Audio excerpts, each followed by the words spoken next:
தியான ஸ்லோகம். ஓம் சுக்லாம்பரதரம் விஷ்ணும் சசிவர்ணம் சதுர்புஜம் பிரசன்னவதனம் த்யாயேத் சர்வவிக்னோபசாந்தயே வக்ரதுண்டமஹாகாய சூர்யகோட்டிசமப்ரப நிர்விக்னம் குரு மே தேவ சர்வகார்யேஷு சர்வதா நாராயணம் நமஸ்கிருத்ய நரம் சைவ நரோத்தமம் தேவீம் சரஸ்வதீம் வியாசம் ததோ ஜயமுதீரயேத் சச்சிதானந்தரூபாய கிருஷ்ணாய கிருஷ்ணகாரிணே நமோ வேதாந்தவேத்யாய குரவே புத்திசாட்சிணே மூகம் கரோதி வாசாலம் பங்கும் லங்கயதே கிரிம் யத்கிருபாதமஹம் வந்தே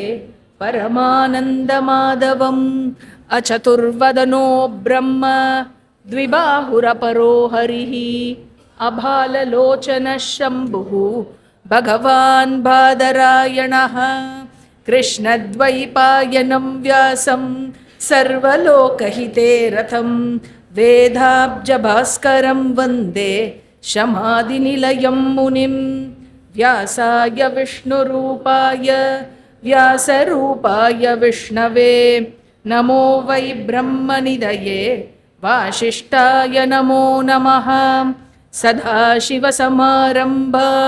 शङ्कराचार्यमध्यमाम् अस्मदाचार्यपर्यन्तां वन्दे गुरुपरम्परां महाभारतमाख्यानं कृतं व्यासेन धीमता नारायणेन प्रोक्तं हि तत्सर्वं मुक्तिमिच्छता ஓம்.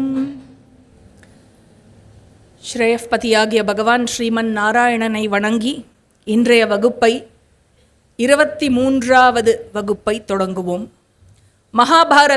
மகாபாரதத்தின் 18 பருவங்களில் முதல் பருவமான ஆதி பருவத்தை தொடர்ந்து 2வது பருவமான சபா பருவத்தில் இருக்கிறோம். இந்த சபா பருவத்தில் 10 உபபருவங்கள் உள்ளன. அதில் சென்ற வார வகுப்பில் முதல் 2 உபபருவங்களான சபா கிரியா பருவம் மற்றும் லோகபால சபாக்கியான பருவம் என்ற 2 உபபருவங்களையும் முடித்தோம். முதல் உபபருவத்தில் 1லேருந்து 4 அத்தியாயம் இருந்தது. 2வது உபபருவத்தில் 5வதுலேருந்து 12வது அத்தியாயம் வரைக்கும் இருந்தது. இதில் 11வது அத்தியாயம் வரைக்கும் பார்த்து முடித்தோம். எல்லா சபாக்களினுடைய தெய்வீக சபாக்களினுடைய வர்ணனையை நாரதர் யுதிஷ்டிரருக்கு கொடுத்து கொண்டிருக்கிறார். நாரதருக்கும் யுதிஷ்டிரருக்கும் மத்தியில் இப்பொழுது இந்திரபிரஸ்தத்தில் நடந்து கொண்டிருக்கும் அந்த டயலாகில் இருக்கும். இதுதான் சீன். நாரதர் பல தெய்வீக சபைகளை பற்றி விவரணத்தை கொடுத்த பிறகு யுதிஷ்டிரர் என்ன பண்றார்? ஒரு கேள்வியை எழுப்புகிறார். நீங்கள் பல வித்தியாசமான சபா மண்டபங்களை பற்றி சொன்னீர்கள். அதில் யமனின் சபையில் பூலோகத்தில் இருந்த அனைத்து ஏகாதிபதிகளும் அங்கு பித்ருலோகத்தில் இருப்பதாக அறிந்து கொண்டோம். கிட்டத்தட்ட அனைத்து நாகர்களும் தைத்தியர்கள்னா யாரு தெரியும் இல்லையா? தனுவினுடைய மகன்கள், அசுரர்களோட ஒரு குரூப்பு. கஷ்யப்ப ரிஷிக்கு இருந்த ஆஃப் த மெனி வைஃப்ஸ் 2 பேர் திதி and Thanu. திதிக்கு பிறந்தவா தைத்தியர்கள், தனுவுக்கு பிறந்தவா தானவர்கள். So share boat பின்னாடி தானவர்கள். அதனால நாகர்களும் தைத்தியர்களும் ஆறுகளும் பெருங்கடல்களும் வருண சபையில் இருப்பதை நாங்கள் அறிந்து கொண்டோம். அப்புறம் யக்ஷர்கள், குஹ்யர்கள், ராட்சசர்கள், கந்தர்வர்கள், அப்சரஸ், அதன் பிறகு காளையை தன் வாகனமாக கொண்ட மகேஸ்வரன் ஆகிய அனைவரும் எந்த சபையில்?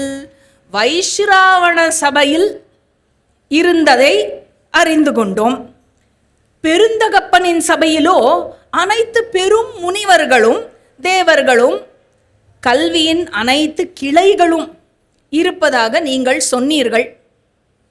சுதர்மா என்ற இந்திரனின் சபையை பொறுத்தவரையோ கந்தர்வர்களும் பல்வேறு முனிவர்களும் இருப்பதாகவும் அவர்களது பெயரையும் நீங்கள் சொன்னீர்கள்.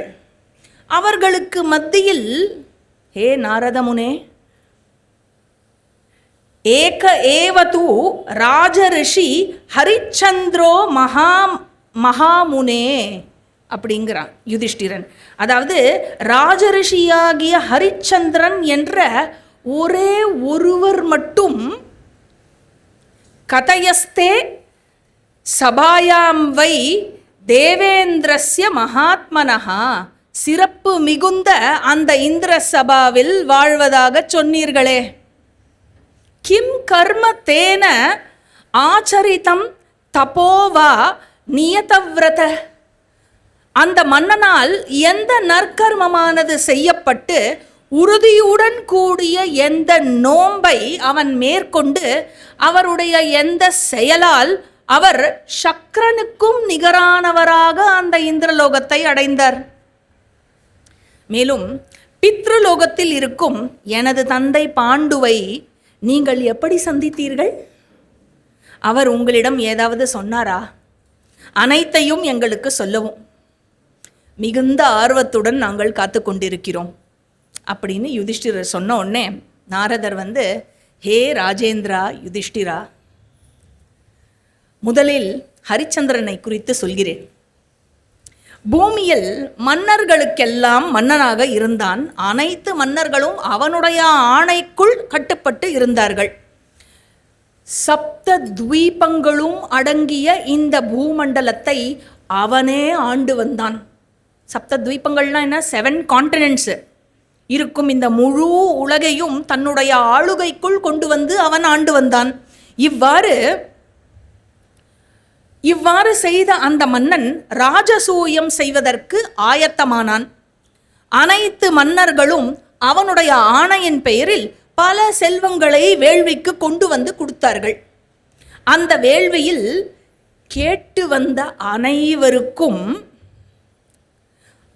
அவர்கள் கேட்டதை விட 5 மடங்கு அதிகமாக தானம் கொடுத்தான் ஹரிச்சந்திரன். பல்வேறு செல்வங்களும் கொடுத்தான். பிராமணர்களுக்கு பரிசுகளும் கொடுத்தான், பல்வேறு செல்வங்களும் கொடுத்தான். எல்லோரும் அவனை வாயார வாழ்த்தினார்கள். தனது பெரும் வேள்வியை முடித்து கொண்டு உலகத்தை ஆட்சி செய்து அவனுடைய அரியணையில் அவன் பிரகாசமாக ஒளிர்ந்து கொண்டிருந்தான். ஹே பரதரிஷபா, யுதிஷ்டிரா, ராஜசூய வேள்வியை செய்யும் அனைத்து ஏகாதிபதியும் இந்திரலோகத்தை அடைந்து இந்திரனுக்கு சமமாக அவனுடன் மகிழ்ச்சியுடன் நேரத்தை கடந்து வருகிறார்கள். காலத்திற்கும் பிரகாசித்து கொண்டிருக்கிறார்கள்.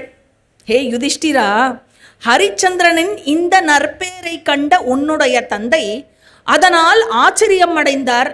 என்னிடம் தனது தம்பிகள் தனக்கு கீழ்ப்படிந்து நடக்கும் வரை யுதிஷ்டிரரால் முழு உலகையும் ஆள முடியும்.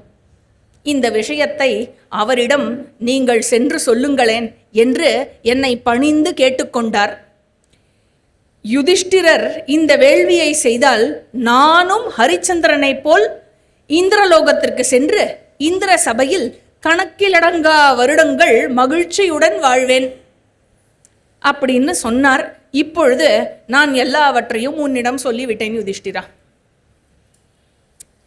ஹே பாண்டவா, யுதிஷ்டிரா, நீ அந்த வேள்வியை செய்தால் நீயும் இறந்த உன்னுடைய முன்னோர்களுடன் சேர்ந்து இரவாதவர்களின் தலைவனாக இருக்கும் அந்த இந்திரனுடைய சபையில் மகிழ்ச்சியுடன் வாழலாம்.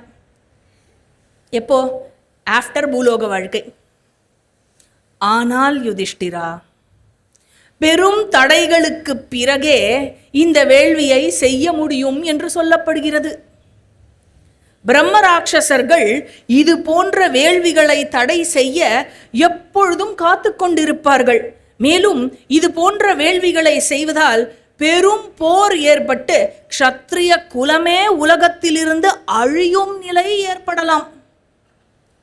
யுதிஷ்டிரா, இதெல்லாவற்றையும் சிந்தித்து உனது நன்மைக்கான செயலை நீ செய்வாயாக.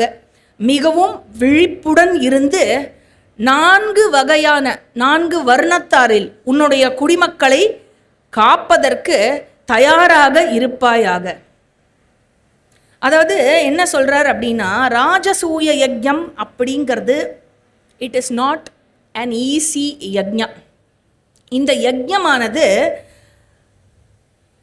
பொலிட்டிக்கல் ஆர்டர், தர்மத்துக்கு தலைவணங்கி தர்மத்துக்கு கட்டுப்பட்டு இருக்க வேண்டிய இருக்கும் ஒரு சூழ்நிலையை, ஒரு அமைப்பை உணர்த்துகிறது.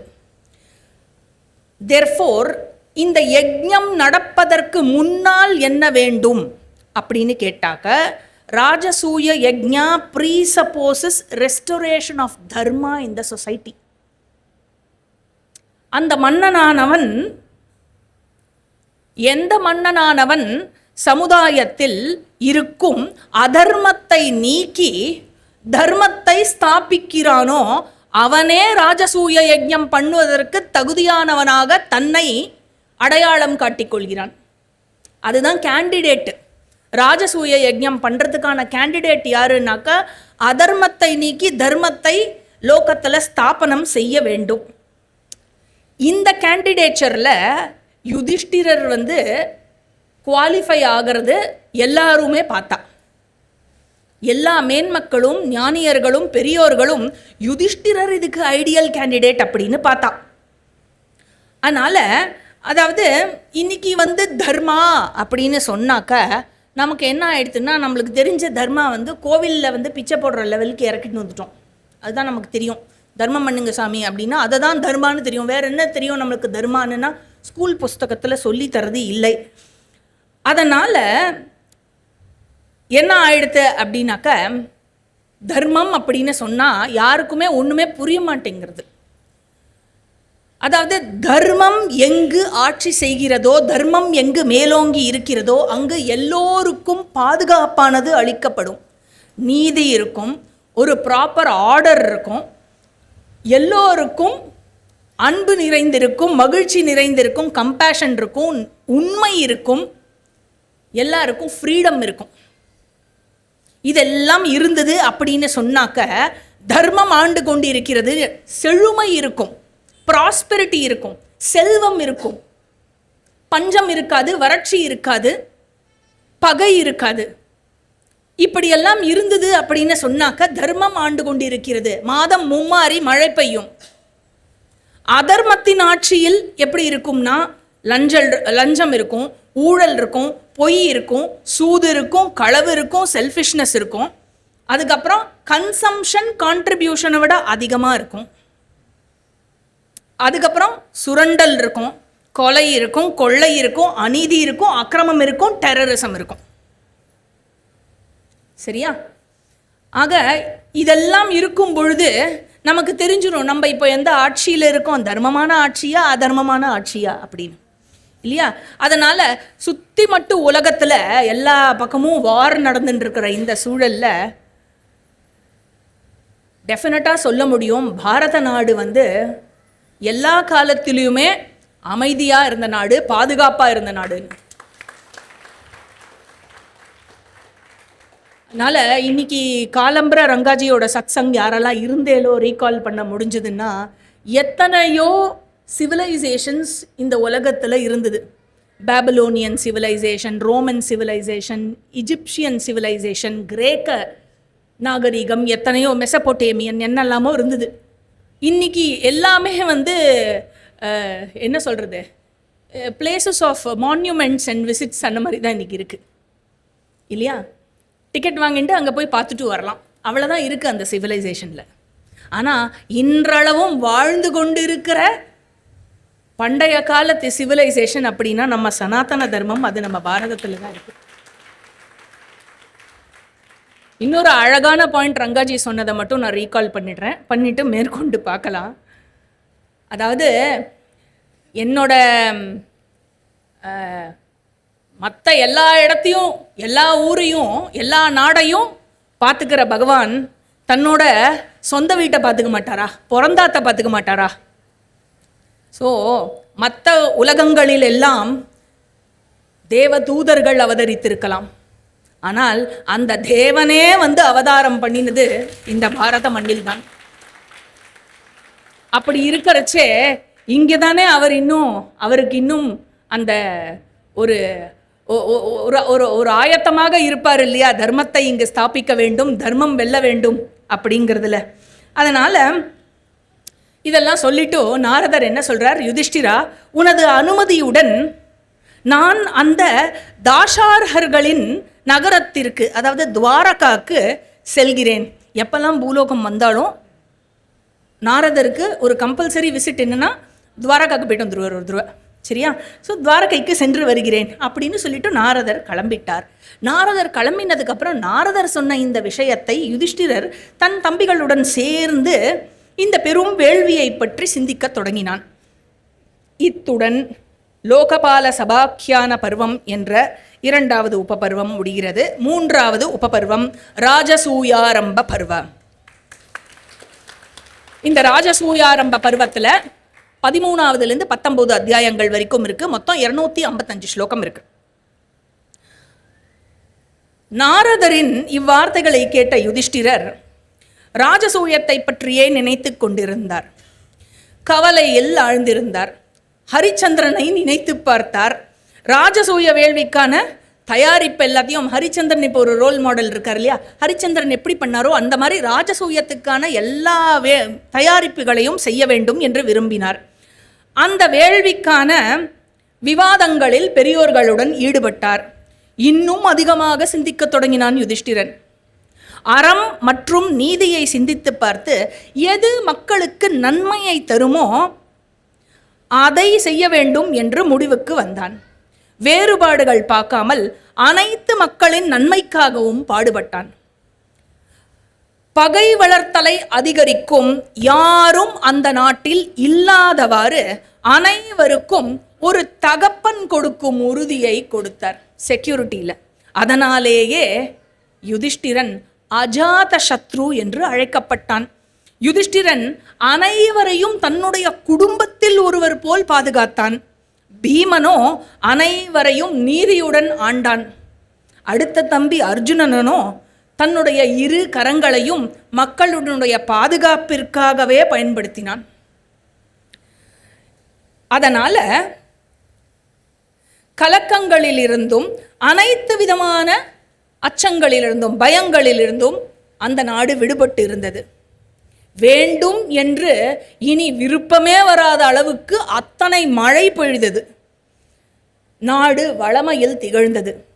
யுதிஷ்டிரனுடைய ஆட்சியில் அச்சுறுத்தி பணம் பறித்தல், அப்புறம் எதெல்லாம் இல்லைன்னு சொல்லிட்டு இருக்கேன்னு, அச்சுறுத்தி பணம் பறித்தல், அதுக்கப்புறம் வாடகை பாக்கிக்காக துன்புறுத்துதல், நோய், நெருப்பு, நஞ்சு அல்லது மந்திரத்தால் உண்டாகும் மரணம் குறித்த பயம், திருடர்கள் குறித்த பயம், ஏமாற்றுபவர்கள் குறித்த பயம், அரச குலத்தோர் யாரும் மக்களிடம் தவறாக நடந்து கொண்டது இல்லை. இதெல்லாம் எப்பொழுதும் யாரும் கேள்விப்படவே இல்லையாம் யுதிஷ்டிரனுடைய ஆட்சியில்.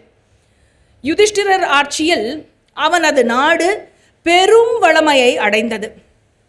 அவன் எந்தெந்த நாடுகளையெல்லாம் வெற்றி கொண்டானோ அந்தந்த நாடுகளில் உள்ள பிராமணர்கள் முதல் குடியானவர்கள் வரை 4 வர்ணத்தாரும் அவனுடன் அவரவர் தந்தை தாயுடன் கொண்ட பிணைப்புடன் யுதிஷ்டிரருடன் இருந்தார்கள். அப்படி ஒரு பேரண்டல் கேர் கொடுத்து பார்த்துட்டு வந்து ஆண்ட மன்னன்.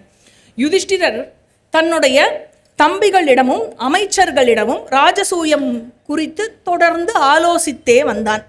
இந்த வேள்வியை செய்ய உம்மால் முடியும், நாங்கள் அனைவரும் உங்களுக்கு கட்டுப்பட்டு இருப்போம் அப்படின்னு அவர்கள் கூறிக்கொண்டு வந்தார்கள். எனவே ராஜா, நீங்கள் வேள்வியை நடத்த தீர்மானியுங்கள் என்றும் நண்பர்களும் ஆலோசகர்களும் தனியாகவும் கூட்டாகவும் சேர்ந்தும் மன்னன் கிட்ட ஆலோசனை கொடுத்து வந்தார்கள். யுதிஷ்டிரர் தௌமியருடனும் வியாசருடனும் ஆலோசித்தான். நன்கு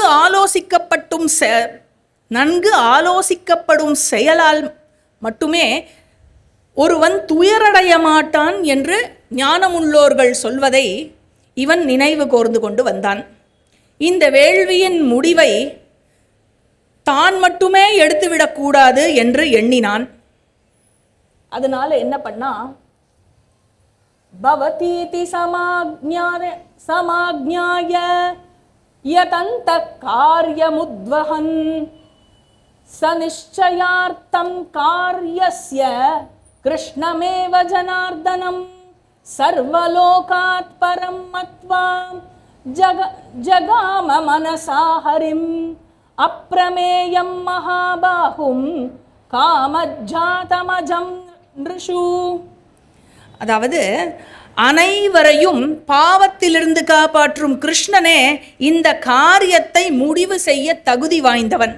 அவனே மனிதர்களில் முதன்மையானவன், அளவிட முடியா சக்தி கொண்டவன், பலம் வாய்ந்த கரங்கள் கொண்டவன்.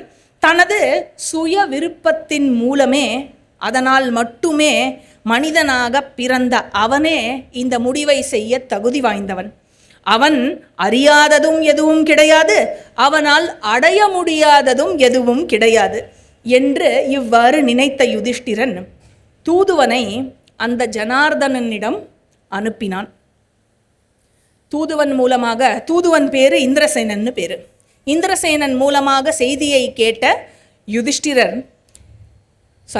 கிருஷ்ணர் என்ன செய்தார்? உடனே யுதிஷ்டிரரையும் மற்ற பாண்டவர்களையும் காண்பதற்கான ஆவல் கொண்டு உடனே வேகமாக தேரை இழுத்து செல்லும் குதிரைகள் பூட்டிய தேரில் இந்திரசேனனுடன் ஏறி இந்திரபிரஸ்தம் வந்தடைந்தான். அனைவரும் கிருஷ்ணனை நன்கு உபசரித்தார்கள். கிருஷ்ணரும் அத்தையை வணங்கிவிட்டு இவர்களுடன் சேர்ந்து உட்கார்ந்து பேச ஆரம்பித்தான். அப்பொழுது யுதிஷ்டிரர் சொன்னார், நான் ராஜசூய யஜ்ஞம் செய்ய விரும்புகிறேன். அந்த வேள்வி ஒருவரின் தீர்மானத்தில் செய்ய முடியாது. எவன் மன்னர்களுக்கெல்லாம் மன்னனாக இருக்கிறானோ அவன்தான் இந்த வேள்வியை சாதிக்க முடியும்.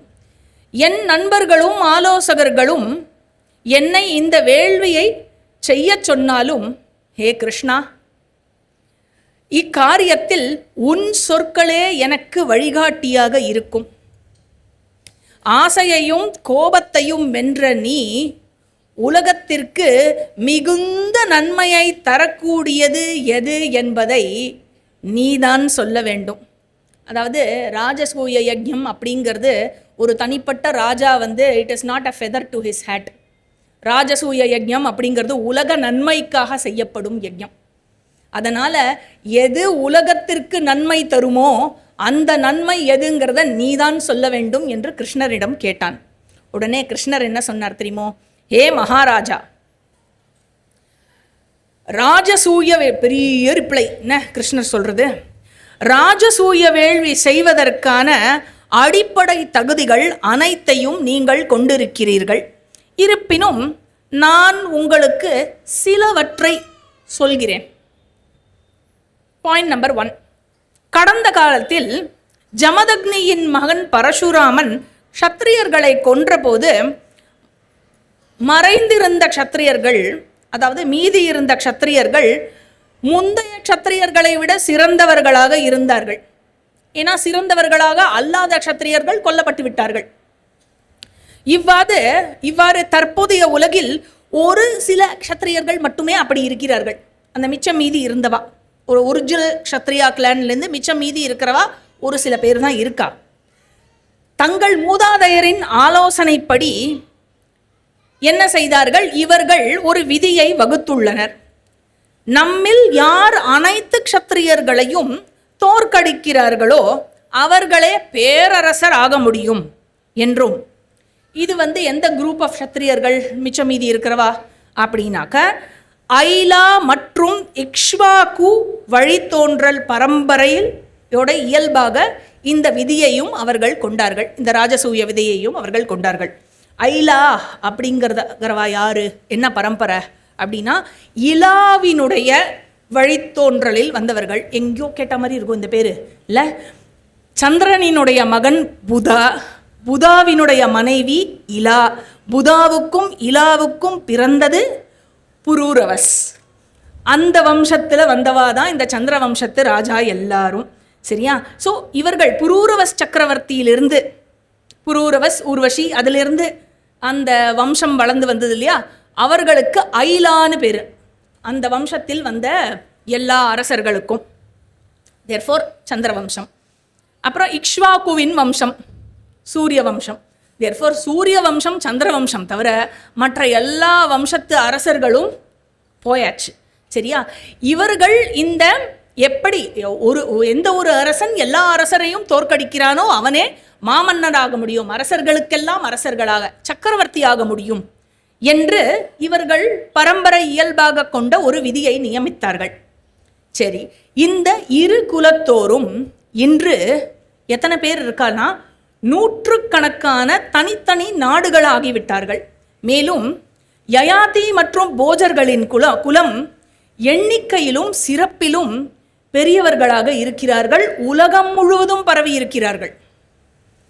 இவர்கள் அனைவரையும் விட செல்வத்திலும் பலத்திலும் பெருகி இருக்கும் மன்னன் ஜராசந்தன். அனைத்து மன்னர்களுக்கும் தலைவனாக தன்னைத்தானே நிறுவிக்கொண்டான்.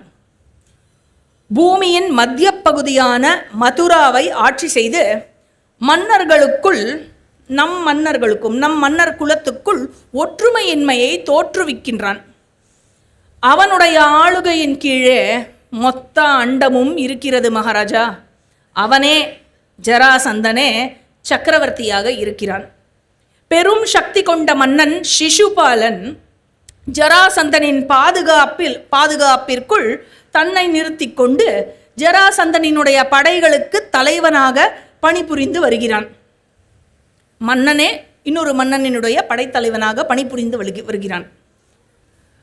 குரூஷராஜன் வக்கரஹா என்பவன் பெரும் பலம் பொருந்தியவன், மேலும் மாய சக்திகளுடன் போர் புரியும் வல்லமை பெற்றவன்.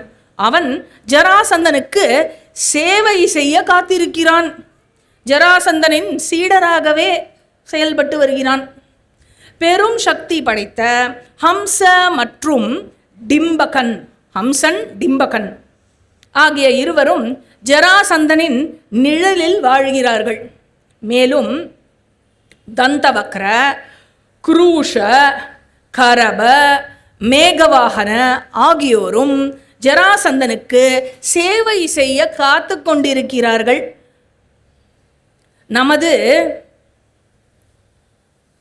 அதாவது ஜராசந்தன் நம்முடைய கிரீடத்தின் ரத்தினம் போன்றவன் என்று அவர்கள் கருதுகிறார்கள். யவனர்களின் ஆட்சியாளரும் முரர் மற்றும் நரகரின் நாடுகளை ஆட்சி செய்பவரான முடிவில்லாத படைகளுக்கு சொந்தக்காரனாக உங்களுடைய தந்தை பாண்டுவினுடைய நண்பனாக இருந்த பகதத்தன் அவரும் ஜராசந்தனின் வார்த்தைகளுக்கும் செயல்களுக்கும் பணிந்து இருக்கிறார். ரொம்ப முதியவர் பகதத்தன் என்பவர். அவரும் ஜராசந்தனுக்கு பணிந்துதான் இருக்கிறார். இருப்பினும் யுதிஷ்டிரா, ஒரு தந்தை தன் மகனிடம் எந்த அன்பு கொண்டிருப்பாரோ அதே அன்பை பகதத்தன் உம்மீது வைத்திருக்கிறார். ஏன்னா ஃப்ரெண்டோட பையன் இல்லையா, அதனால பூமிக்கு மேற்கிலும் தெற்கிலும் தனது ஆட்சிக்கு உட்பட்ட நாடுகளை கொண்டிருக்கும் உம்முடைய தாய் வழி மாமன் ஒருவர், புருஜித் என்ற ஒருவர் இருக்கிறார். அவர்தான் குந்தியின் குலத்தை தழைத்து வருகிறார். அவர் மட்டுமே உம் தரப்பில் இருக்கிறார், வேற யாரும் இல்லை. முன்னரே என்னால் கொல்லப்படாதவனும் தன்னைத்தானே தெய்வீகமானவன் என்று சொல்லிக் கொள்பவனும் எனக்குரிய குறிகளான சங்கு சக்கரம் போன்றவற்றை தன்னுடைய மூடத்தனத்தினால் எப்பொழுதும் தரித்து கொண்டிருப்பவனும் வங்கம், புன்றம், கிராதம் ஆகிய நாடுகளுக்கு மன்னனாக இருப்பவன். அவன் பெயர் பவுண்ட்ரகன், அதர்வைஸ் ஆல்சோ கால்டு வாசுதேவன் என்ற பெயர்களால் அறியப்பட்டவனும், அந்த சேதி நாட்டை சேர்ந்த அந்த தீய பாபி இந்த பவுண்ட்ரன் அல்லது வாசுதேவன் என்பவன் கிருஷ்ணர் மாதிரியே தன்னை இமிட்டேட் பண்ணிட்டு இருக்கிறவன், ஆனால் அயோக்கியன். அவன் ஜராசந்தனின் பக்கம் இருக்கிறான். அவனும் ரொம்ப பலசாலி. அது மட்டுமா, இந்திரனுடைய நண்பன், உலகத்தில் கால் பங்கை ஆண்டு கொண்டிருப்பவன், பலவான்.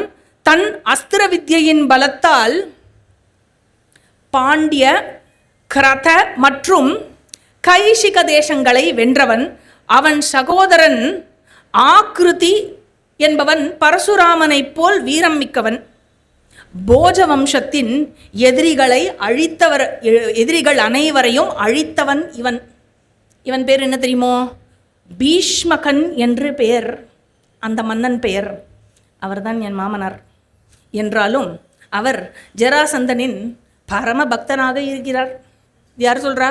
கிருஷ்ணர் சொல்றார். ருக்மிணியோட ஃபாதர் பீஷ்மகன். மேலும் போஜர்களின் 18 இனங்களும் ஜராசந்தனின் மேல் அச்சம் கொண்டு மேற்கு திசையை நோக்கி ஓடிவிட்டார்கள். அதேபோல் சூரசேன, பத்ரகார, போத, ஷால்வ, பட்டச்சர, சுஸ்தல, சுகுட்ட, குலிந்த, குந்தி அண்ட் ஷால்வாயன ஆகிய நாடுகளின் ராஜாக்களும் தன் சகோதரர்களுடனும் ஊழியர்களுடனும் தெற்கு திசை நோக்கி தப்பி ஓடிவிட்டார்கள். எதனால? ஜராசந்தன் மேல் பயத்தினால். தெற்கு பாஞ்சாலத்திலும் கிழக்கு குந்தி தேசத்திலும் மேலும் கோசல, மத்ஸ்ய, சந்யஸ்தபாத போன்ற பகுதிகளில் வாழ்வோரும் ஜராசந்தனின் மேல் கொண்ட பயத்தால் வடக்கை விட்டு மற்ற திசைகள், கிழக்கு, மேற்கு, தெற்கு போன்ற திசைகளில் தெரித்து ஓடிவிட்டார்கள். சில காலம் முன்னர் மூடன் கம்சன் யாதவர்களை கொன்றுவிட்டு ஜராசந்தனின் 2 மகள்களாகிய அஸ்தி, பிராப்தி ஆகிய இருவரையும் மணந்து கொண்டான். இப்படிப்பட்ட அந்த மூடன் கம்சன் தன்னுடைய உறவினர்களை கொன்று அனைவரையும் விட உயர்ந்து நின்று கொண்டிருந்தான். அந்த பாவி போஜர்களை ஒடுக்க துணிந்தபோது அவர்கள் தங்களை காப்பாற்றிக் கொள்வதற்காக போஜர்கள் எங்களுடைய பாதுகாப்பை நாடினார்கள். ஆஹுகனின் மகள் சுதனுகா என்பவளை அக்ரூரருக்கு கொடுத்தார்கள். ஆஹுகன் போஜர் சைடு, அக்ரூரர் யாதவர்கள் சைடு. ஸோ அந்த பொண்ணை இவா கிட்ட கொடுத்து எங்களை காப்பாத்துங்கோ அப்படின்னு சொல்லி, பின்பு பலராமனும் நானும் சென்று கம்சனையும் சுனாமாவையும் கொன்றோம். கம்சன் என்ற உடனடி ஆபத்து விளங்கியதுதான். ஆனாலும் கம்சரின் மாமனாரான ஜராசந்தனின் ஆயுதம் எங்கள் மேல் பாய்ந்தது. பிறகு 18 இளம் கிளைகளை கொண்ட யாதவர்கள் நாங்கள் அனைவரும் கூட ஜராசந்தனின் அற்புதமான ஆயுதங்களால் நாங்கள் சேர்ந்து மீட்டிங் போட்டோம்.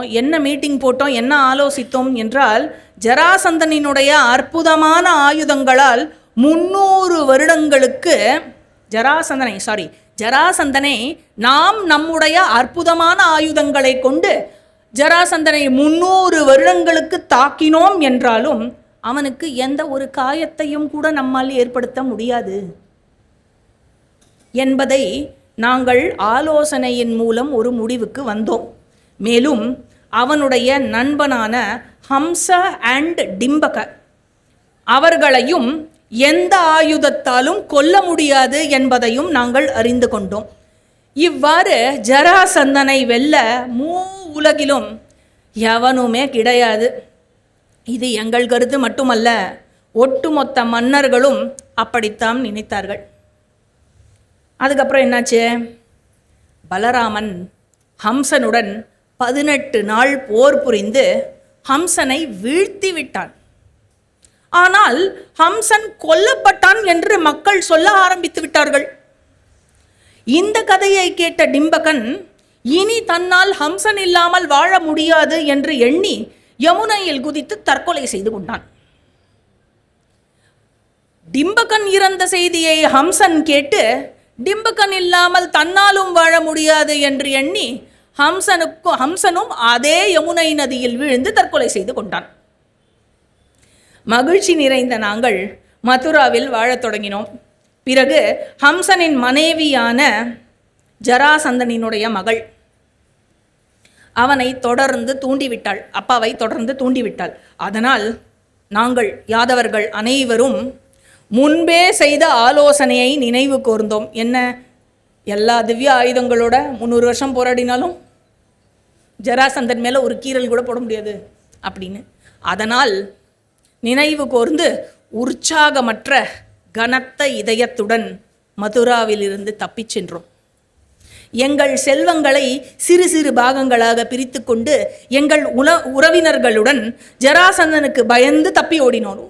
உறவினர்களுக்கு கொடுத்து தூக்கிண்டு போகிற அளவுக்கு மட்டும் செல்வத்தை எடுத்துன்னு போனாலாம். அதுதான் அதுலேருந்து தான் இவ கொடுத்த சீர்செனத்தி. தூக்கிண்டு போகிற அளவுக்கு எடுத்துகிட்டு போன செல்வம். சரியா? அதனால் அப்படி எடுத்துக்கொண்டு பயந்து ஓடினோம்.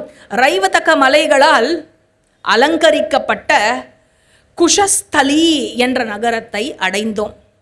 தேவர்கள் கூட புக முடியாத வகையில் எங்களுடைய கோட்டைகளை அமைத்து கொண்டோம். அதன் உள்ளிருந்து பெண்கள் கூட போர் புரிய முடியும். அப்படி அமைத்திருக்கும் பொழுது அச்சமற்ற யாதவ வீரர்கள் எப்படி போர் புரிவார்கள் என்று சொல்ல வேண்டுமா என்ன? ஒவ்வொரு யோஜனையின் இடையிலும் 100 வளைவுகள், ஒவ்வொன்றிலும் 100 வாயில்கள் அமைக்கப்பட்டுள்ளன. ஒவ்வொரு யோஜனையிலும் 27 வகையான ஆயுதங்களை தாங்கிய வீரர்கள் நிறுத்தியுள்ளோம். எதுக்கு? இதெல்லாம் ஜராசந்தனுக்கு பயந்து. சரியா? ஒவ்வொரு வாயிலும் ஆற்றல் நிறைந்த 18 யாதவ பிரிவுகளை சார்ந்த வீரர்களால் பாதுகாக்கப்பட்டிருக்கிறது. எங்கள் குலத்தில் 18,000 சகோதரர்களும் மைத்துனர்களும் இருக்கிறோம். ஆகுகனுக்கு 100 மகன்கள் இருக்கிறார்கள். ஒவ்வொருவரும் ஆற்றலில் தேவர்களை போன்றவர். சாருதேஷ்ணன், அப்புறம் அவருடைய சகோதரன் யாரு? சக்கரதேவன், சாத்தியகி, நான், பலராமன், எனக்கு சமமான என்னுடைய மகன் சம்பகா ஆகிய நாங்கள் 7 பேரும் அதிரதர்கள். எங்களை தவிர மேலும் பலர் இருக்கிறார்கள் எங்கள் குலத்தில். கிருதவர்மா, அனாதிருஷ்டி, சமீக, சமிதிஞ்சய, கங்க, சங்க, குந்தி, போஜராஜனின் 2 மகன்கள் ஆகிய 10 பேரும் மகாரதர்கள், பலத்தில் வஜ்ரம் போன்றவர்கள். அதாவது இவர் என்ன சொல்ல வர்றாருன்னா, இவாள்லாம் இருந்தும் நாங்கள் ஜராசந்தனை பார்த்து ஓடிடலான்னு முடிவு பண்ணோம். சரியா? அப்போ ஜராசந்தனோட பலம் எப்படி அப்படிங்கிறது கம்யூனிகேட் ஆகுது. ஹே மன்னா, நீங்கள் ஒருவரே, ஆனால் எப்படி பேசுகிறார் பாருங்க உடனே, ஹே மன்னா, நீங்கள் ஒருவரே சக்கரவர்த்தியாகும் தகுதியை படைத்தவர். ஆனால் ஜராசந்தன் உயிரோடு உள்ளவரை உம்மால் ராஜசூய வேள்வியை செய்ய இயலாது. இதுவே என் தீர்மானம். சிங்கமானது தன்னால் கொல்லப்படும் பெரிய யானைகளின் சடலங்களை எப்படி ஒரு குகைக்குள் அடைத்து வைக்குமோ, அதே போல் மகத தலைநகரான கிரிவ்ரஜ என்ற நகரத்தில் ஒரு மலை கோட்டையில் பல எண்ணிலடங்கா ஏகாதிபதிகளை ஜராசந்தன் அடைத்து வைத்திருக்கிறான். தான் செய்யும் பெரும் வேள்வியில் 100 ஏகாதிபதிகளை காணிக்கையாக அழிக்க விரும்பி அவன் நோன்பு நோற்று வருகிறான். நரபலி. அதுவும் யாரு? 100 பெரிய பெரிய ராஜாவை. சரியா? இப்படிப்பட்ட ஜராசந்தனை கண்டு பயம் கொண்ட காரணத்தினால்தான் நாங்கள் முன்பு மதுராவை விட்டு துவாரகாய்க்கு தப்பி ஓடினோம். மன்னா, நீங்கள் இவ்வேள்வியை செய்ய விரும்பினால் ஜராசந்தனால் அடைத்து வைக்கப்படும் மன்னர்களை விடுவிக்கவும் அவனை கொல்லவும் வேண்டும். இல்லை என்றால் உமது காரியத்தை ஒருபோதும் நிறைவேற்ற முடியாது. ராஜசூயம் உம்மால் செய்யப்பட வேண்டுமானால் அதை நீங்கள் இவ்வழியில் செய்ய வேண்டுமே இன்றி வேறு வழியில் முடியாது. ஏனென்றால் ராஜசூயம் என்றால் தர்மம் அழிக்கப்பட வேண்டுமே, இல்லையா? சாரி, அதர்மம் அழிக்கப்பட வேண்டுமே, தர்மம் ஸ்தாபனம் செய்ய வேண்டுமே. ஆக ஜராசந்தனை கொல்லும் வழியை மட்டும் நீங்கள் யோசியுங்கள். அதற்கு பிறகு மற்ற மன்னர்கள் அனைவரும் உம்மால் வெல்லப்படுவார்கள். பிரதமம் அல்ல நியாயான பேர். யார் பாக்ஸிங் சாம்பியன் ஆகணும் அப்படின்னாக்கா, யார் இன்னைக்கு வேர்ல்டு சாம்பியனோ அவரை கொன்னா, வேண்டாம், அவரை தோக்கடிச்சா, சாரி யுத்தத்தோட மூட்லேயே இருந்தேன், அவரை தோக்கடிச்சோம் அப்படின்னாக்க அப்போது அவர் தான் பாக்ஸிங் சாம்பியன் இல்லையா? அதனால் இப்போ மன்னர்களுக்கெல்லாம் மன்னனாக தன்னை நிறுவிக்கொண்டவன் யார்? ஜராசந்தன். ஜராசந்தனை நீங்கள் கொன்று வென்று விட்டீர்கள் என்று சொன்னால் நீங்கள் தான் மன்னர்களுக்கெல்லாம் மன்னன். அதனால் ஹே ராஜன், இதி ஏஷா மே மதி, இதுவே என்னுடைய கருத்து.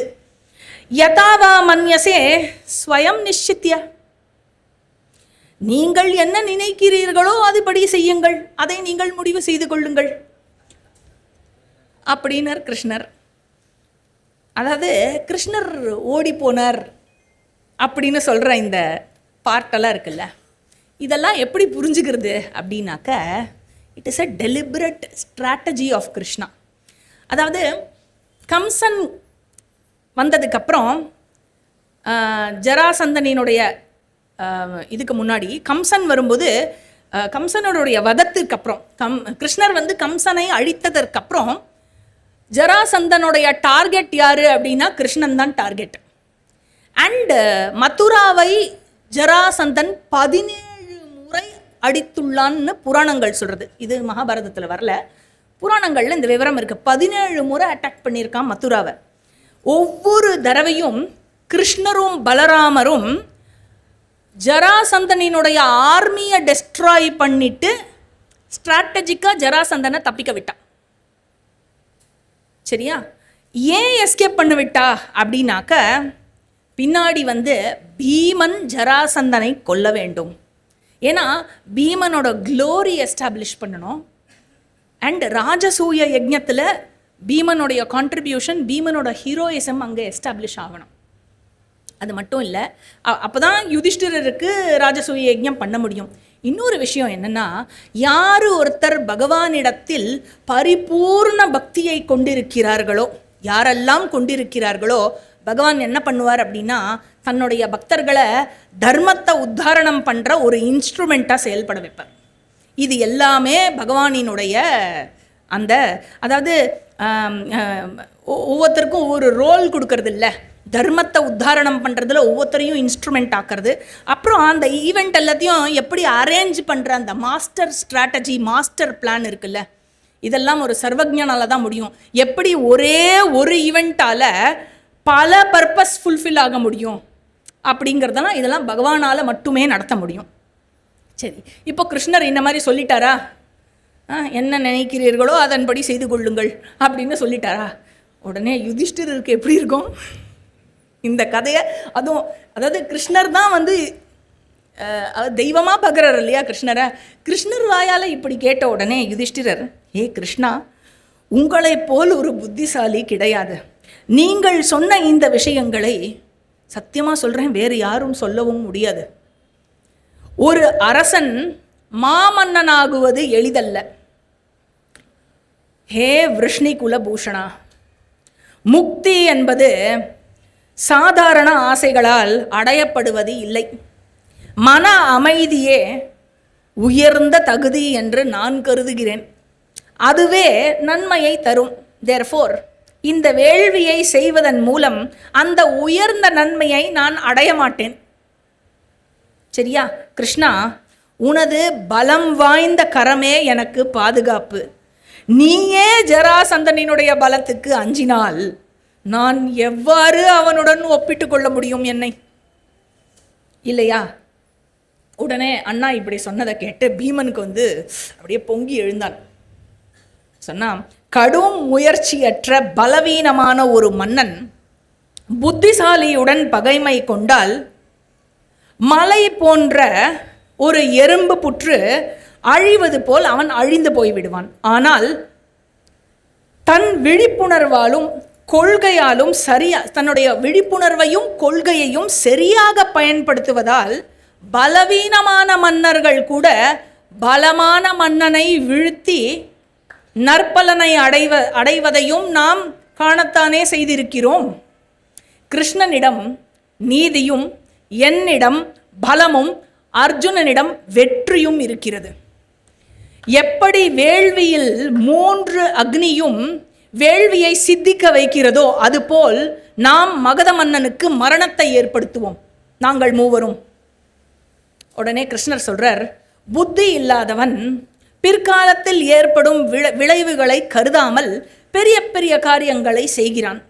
துணிச்சலான மனிதனோ தனது நன்மையின் நோக்கத்தினால் புத்தியற்ற எதிரிகளை பொறுத்து கொள்வதில்லை இவன். ஸோ யுவனாஸ்வரின் மகன் மாந்தாத்தா என்ற ஒருவன் இருந்தான். எதிரிகளை வென்று பேரரசு பதவியை அவர் அடைந்தார். அதேபோல் கார்த்தவீரிய அர்ஜுனர் அவரும் தன் தவத்தினால், தவ வலிமையால் பேரரசரானார். ஹே மன்னா, மாட்சிமையை விருப்பம் கொண்ட நீங்களோ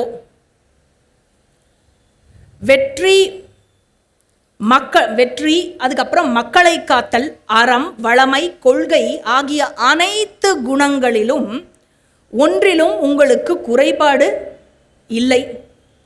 100 குலங்களை சேர்ந்த அவர்கள் அனைவரும் ஜராசந்தனை எதிர்க்க திராணியற்று இருக்கிறார்கள். 100 குலங்களை சேர்ந்த மன்னர்களும் ஜராசந்தனை எதிர்க்க திராணி இல்லாமல் இருக்கிறார்கள். தீயவனாக இருக்கும் அந்த ஜராசந்தன் அம்மன்னர்களின் வழிபாடுகளால் நிறைவடையவில்லை. அப்படியும் அவன் நிறைவடையவில்லை. அதனால் எல்லா மன்னர்களையும் அவன் தாக்கி அவர்களை தனக்கு கப்பம் கட்ட செய்து வருகிறான். பலவீனமான அந்த ஏகாதிபதிகள் அவனுடன் பகைமை கொள்ள எப்படி துணிவார்கள்? அவர்கள் படும் மனவேதனை எப்படி இருக்கும் என்று சிந்தித்து பாருங்கள். போரில் இறக்கும் ஒரு க்ஷத்ரியன் மதிப்பு மிக்கவனாக கருதப்படுகிறான்.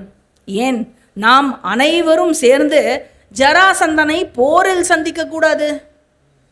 ஏற்கனவே 86 மன்னர்கள் அவன் என்ன செய்திருக்கான்? 100ல் 86 பேர் ரெடி பண்ணி வச்சிருக்கான் பலி கொடுக்கறதுக்கு. அந்த இன்னும் பாக்கி 14, அந்த 14க்காக வெயிட் பண்ணிட்டு இருக்கான், சூஸ் பண்ணி பலி கொடுக்கறதுக்காக. அவன் தீய செயல்களை தொடங்குவதற்கு முன்னால் அவனை தடுக்க வேண்டும். ஜராசந்தனை வீழ்த்துபவன் எவனோ நிச்சயமாக அவனே சக்கரவர்த்தி ஆவான் அப்படின்னு கிருஷ்ணர் சொல்லி முடிச்ச உடனே யுதிஷ்டிரர் ஆரம்பிக்கிறார், ஹே கிருஷ்ணா, மாட்சிமையில் விருப்பம் கொண்டு என் ஆற்றலை மட்டுமே நம்பி என்னால் எப்படி ஜராசந்தனை அழிக்க முடியும்? மாட்சிமைனா சாம்ராஜ்யம், சாம்ராட் ஆகிறதுல விருப்பம் கொண்டு எப்படி என்னால் மட்டும் ஜராசந்தனை அழிக்க முடியும்?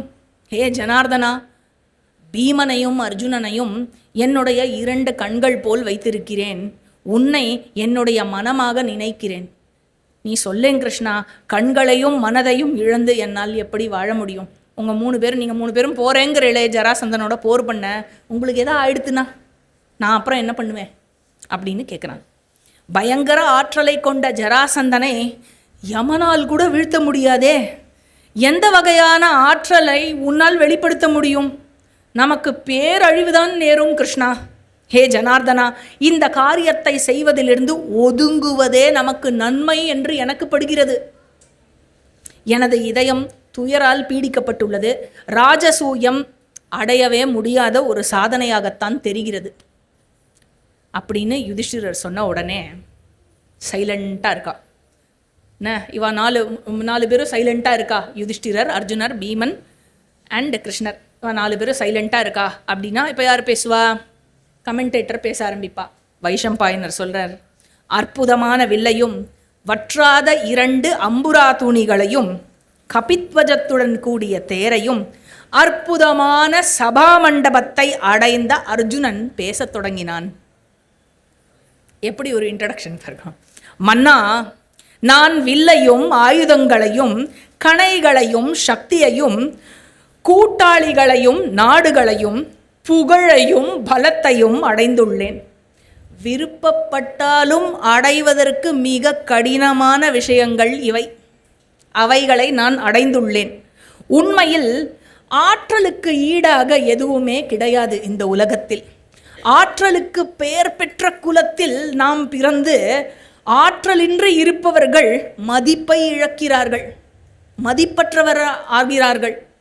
ஒரு குறிப்பிடத்தகாத குலத்தில் பிறந்தும் ஆனால் ஆற்றலுடன் ஒருவன் இருக்கிறான் என்றால் அவன் மிகவும் மேன்மையானவன் ஆகிறான் அப்படின்னு சொல்லிட்டு என்ன சொல்றான் அர்ஜுனன்?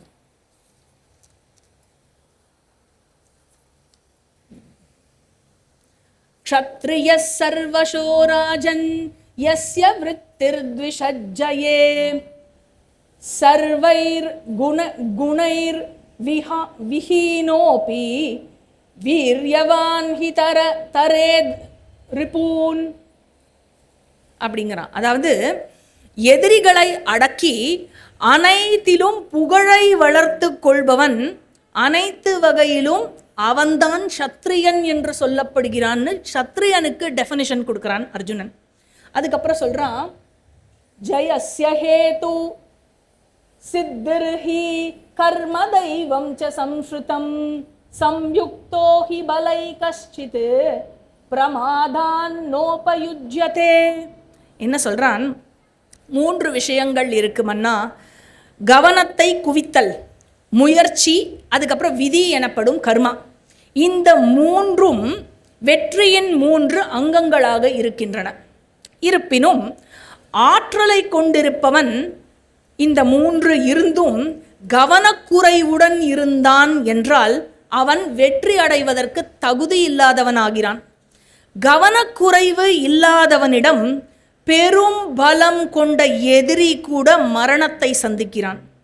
சில சமயம் பலவீனனையும் அவன் செய்யும் தவறுகள் வீழ்த்திவிடும். பலவானையும் அவன் செய்யும் தவறுகள் வீழ்த்திவிடும். எனவே வெற்றியில் விருப்பம் கொண்ட ஒருவன் கவனக்குறைவையும் அதனால் ஏற்படும் தவறுகளையும் அவன் விலக்கிவிட வேண்டும். நமது வேள்விக்காக ஜராசந்தனை கொல்ல பெரும் முயற்சி செய்து அவனது தீய காரியத்திற்காக சிறையில் வைக்கப்பட்டிருக்கும் மன்னர்களை விடுதலை செய்ய வேண்டும். அதிலேயே நாம் ஈடுபட வேண்டும். அதுவே உயர்ந்த காரியம். அதை தவிர வேறு எதுவுமே உயர்ந்த காரியம் இல்லை. நாம் அந்த காரியத்தை மேற்கொள்ளவில்லை என்றால் உலகம் நம்மை தகுதியற்றவர்களாகவே கருதும். நமக்கு நிச்சயம் தகுதி இருக்கிறது. நாம் ஏன் நம்மை தகுதியற்றவர்களாக கருத வேண்டும்? ஜராசந்தனை வீழ்த்தினால் மாட்சிமைக்கான தகுதி நமதே ஆகும். சாம்ராட் ஆகிறதுக்கான எல்லா தகுதியும் நமக்கு தான். அதனால் ஜராசந்தனை எதிர்த்து போரிடலாம் அப்படின்னு உடனே அர்ஜுனன் கிட்டேந்து இந்த விஷயத்தை கேட்ட உடனே கிருஷ்ணர் சொல்றார், பரதகுலத்தில் பிறந்தவன், அதிலும் குந்தியின் மகனாக இருப்பவன் என்ன செய்ய வேண்டும் என்பதை அர்ஜுனன் சொல்லிவிட்டான் அப்படிங்கிறார்.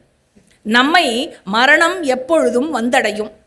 போரில் விலகுவதால் சாகாவரம் பெறுவார்கள் என்று நான் எங்கும் கேள்விப்பட்டதில்லை. அனைத்து எதிரிகளையும் தாக்குவது மனிதர்களிலுடைய கடமையாகிறது. இது எப்பொழுதும் நம்முடைய இதயத்திற்கு நிறைவையே தரும். எதிரிகளை தாக்கி தர்மத்தை நிலைநாட்டுவது என்பது இரு தரப்பும் சமமாக இருந்தால் பலன் என்பது சந்தேகத்திற்கு உட்பட்டதுதான், இல்லை என்று சொல்லவில்லை. நாம் ஏன் நல்ல திட்டத்துடன் எதிரியை நேரடியாக அணுகி அவனை அழிக்கக்கூடாது? ஜராசந்தனின் அழிவை நான் என் கண்முன் காண்கிறேன். யார் சொல்றாரு? கிருஷ்ணர் சொல்றார். நமது உறவினர்களை காக்கும் பொருட்டு நாம் அவனை கொல்ல வேண்டும், அல்லது அவனால் கொல்லப்பட்டு விண்ணுலகை அடைவோம். உன்னை யுதிஷ்டிரர் சொல்றார், ஜராசந்தன் என்பவன் யார்? உன்னை தீண்டியவன், அதாவது உன்னை தீண்டியும் நெருப்பை தொட்ட பூச்சியை போல் அவன் ஏன் இன்னும் எரிந்து சாகவில்லை? அப்படி என்ன அவனிடம் பலம் உள்ளது அப்படின்னு கேட்குறான். கிருஷ்ணர் சொல்றார், அவன் ஆற்றல் எப்படிப்பட்டதென்றும் நமக்கு தொடர்ந்து குற்றம் புரிந்தும் அவன் நம்மால் கொல்லப்படாமல் ஏன் காக்கப்படுகிறான் என்பதையும் நான் சொல்கிறேன். மகத மன்னன் பிருஹத்ரதன் என்று பெரும் பலம் வாய்ந்த ஒரு மன்னன் இருந்தான். 3 அக்ஷௌஹிணி சேனையை தன்னுடைய பலமாக கொண்டிருந்தான். அளவிலா ஆற்றல் கொண்டிருந்தான். வேள்விகள் பல செய்து 2வது இந்திரனைப் போல் பூமியில் வாழ்ந்து வந்தான். புகழால் சூரியனைப் போலும், பொறுமையாலும் மன்னிக்கும் மனப்பான்மையால் பூமியைப் போலும், கோபத்தால் யமனைப் போலும், செல்வத்தால் வைஷ்ரவணனைப் போலும் அவன் வாழ்ந்து வந்தான். காஷி மன்னனினுடைய அழகிய மகள்களாகிய இரட்டையர்களை அவன் மணந்து கொண்டான். யாருக்கும் யாரை விட அதிக சலுகை கொடுக்க மாட்டேன் என்று அவர்களுடன் பர்சனலாக ஒரு ஒப்பந்தம் செய்து கொண்டான். கங்கையாலும் யமுனையாலும் திருப்தியடைந்த சமுத்திரம் போல 2 மனைவியர்களுடன் சுகமாக வாழ்ந்து வந்தான். ஆனால் தன்னுடைய குலத்தை விருத்தி செய்வதற்கு ஒரு மகனை அவன் அடையவில்லை. கௌதம குலத்தை சேர்ந்த கக்ஷிவான் அவருடைய மகனான சண்ட கௌஷிக முனி என்பவர் அவனுடைய தலைநகருக்கு, மகத நாட்டு தலைநகருக்கு வந்து ஒரு மாமரத்தடியில் அவர் இருப்பதாக பிருஹத்ரதன் மன்னன் அறிந்து வந்தான். முனிவரிடம் 2 மனைவியர்களையும் கூட்டிக் கொண்டு முனிவரை காண்பதற்காக சென்று அவர்களுக்கு பெரும் செல்வம் எடுத்துக்கொண்டு சென்று முனிவருக்கு கொடுத்து அவரை நிறைவு செய்தான், வழிபட்டான். முனிவர், நான் உன்னால் நிறைவடைந்துள்ளேன் பிருஹத்ரதா, வேண்டிய வரத்தை நீ கேள் அப்படின்னார் முனிவர். மன்னன் தான் ஒரு குழந்தை இல்லாமல் அடையும் துன்பத்தை சண்டகௌஷிக முனிவருடன் அவரிடம் கண்ணீருடன் சொல்லி, இனி நான் எந்த வரத்தை அடைந்து என்ன பலன் என்றும் சொல்லி, அதனால் நாட்டை விட்டு கடுந்தவம் புரிவதற்கு மனைவியர்களோடு கானகம் செய்வதற்காக அங்கு செல்வதற்காக விரும்புவதையும் அவன் கூறினான். இவ்வார்த்தைகளை கேட்ட முனிவர் உடனே தியானத்தில் அமர்ந்தார். தியானத்தில் அமர்ந்த முனி அப்படியே அமர்ந்திருக்க பட்சிகளால் தீண்டப்படாத ஒரு சாறு கொண்ட மாங்கனியானது மரத்திலிருந்து அவர் மடியில் தொப்பு என்று விழுந்தது. மன்னனிடம் அந்த பழத்தை கொடுத்தார் முனிவர். மன்னா, கானகம் செல்லும் உன்னுடைய முடிவை மாற்றிக்கொள், உனது விருப்பம் ஈடேறியது என்று நினைத்து கொண்டு நாடு திரும்பு என்றார்.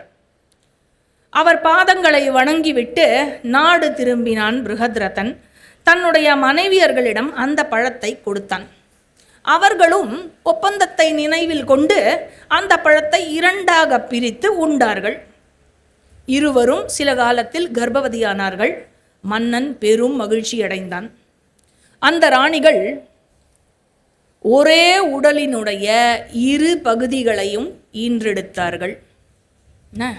ஹாஃப் பேபி ஹாஃப் பேபி, இந்த பக்கம் ஒரு கண்ணு, இந்த பக்கம் இன்னொரு கண்ணு, இந்த பக்கம் ஒரு காது, இந்த பக்கம் இன்னொரு காது, அந்த மாதிரி ஹாஃபாக பிறந்தது குழந்தை.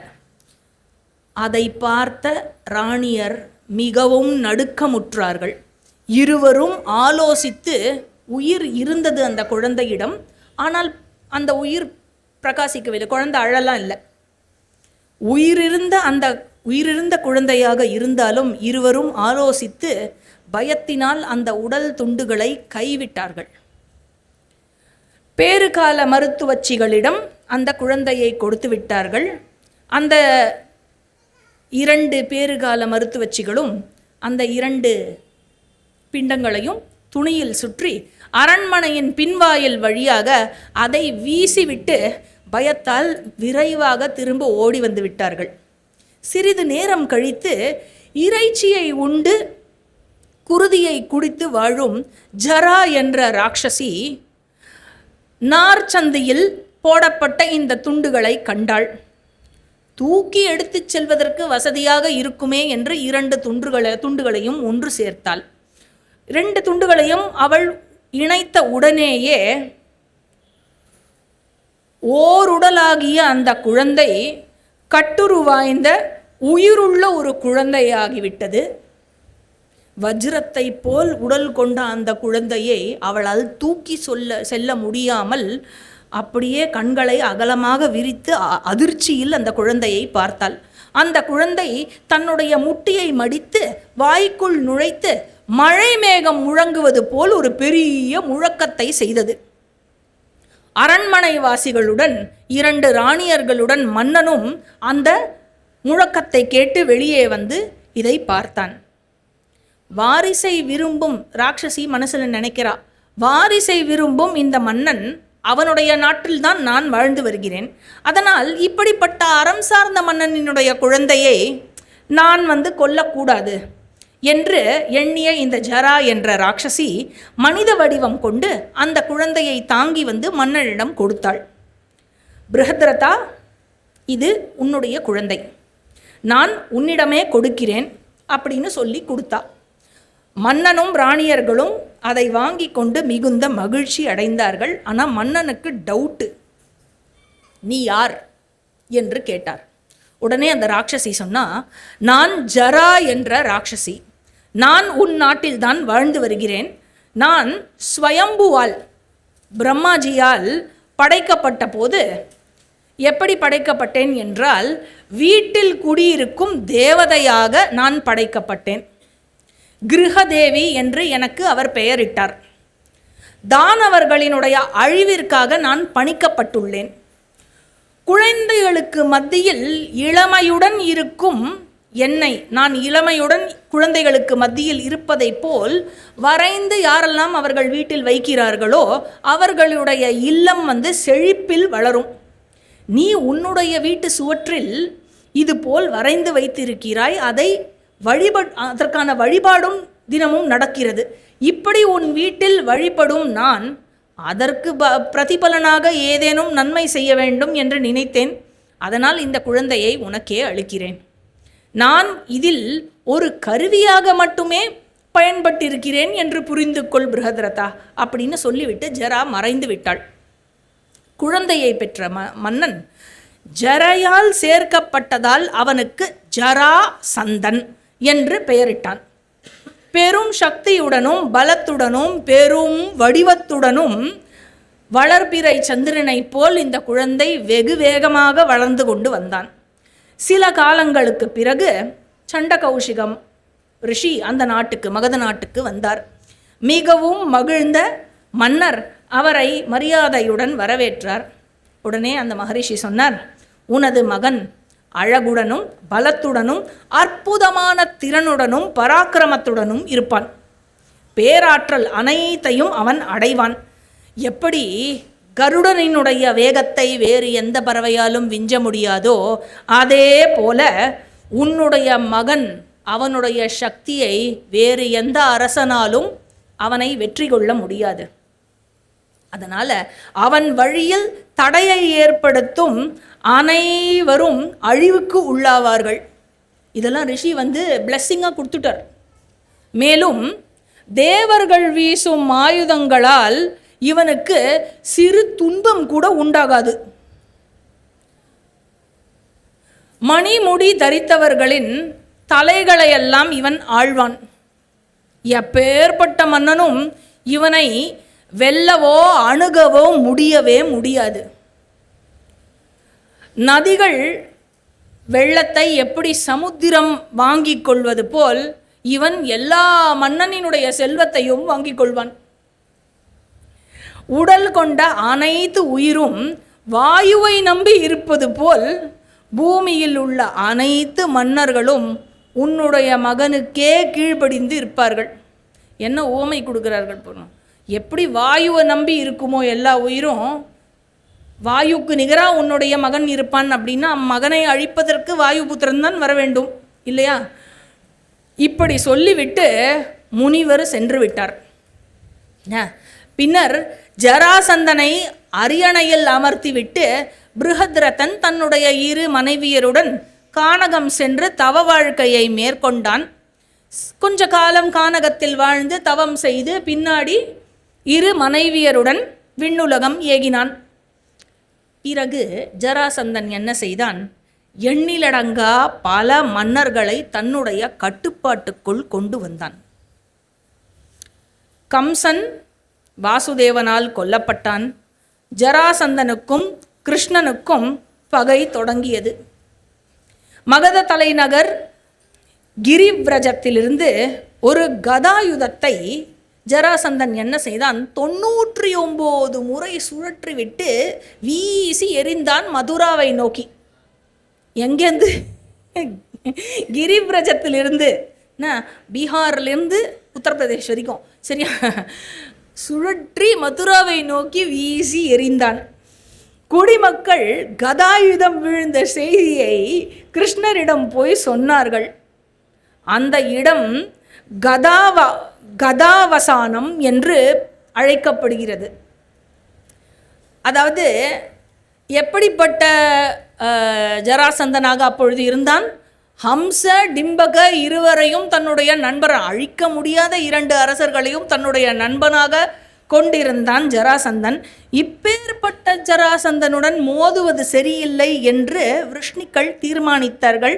இந்த கதையைத்தான் ஜனமேஜயா நான் உனக்கு கொஞ்ச நேரம் முன்னாடி சொல்லிவிட்டேன் அப்படின்னு சொல்லி வைஷம்பாயனர் இந்த ராஜசூயாரம்ப பருவத்தை முடித்து வைக்கிறார்.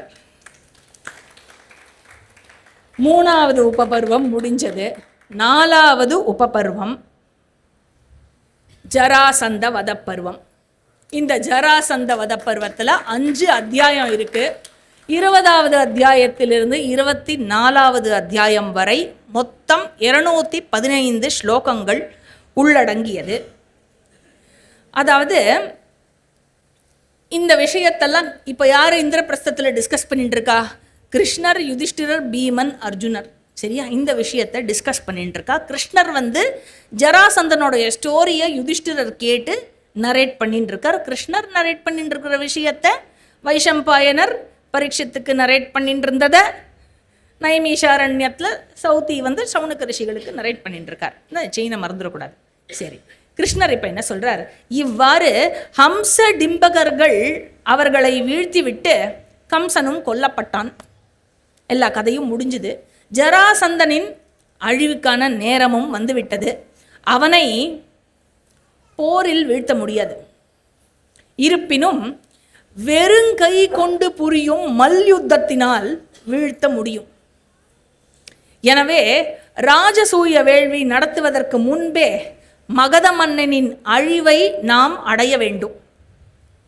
அதனால் மன்னா, யாரு? யுதிஷ்டிரரை பார்த்து, நாங்கள் மூவரும் இரகசியமாக அவனை சந்திக்கும் பொழுது எங்களில் ஒருவருடன் தனிப்போர் புரிவதற்கு அவன் ஈடுபடுவான்.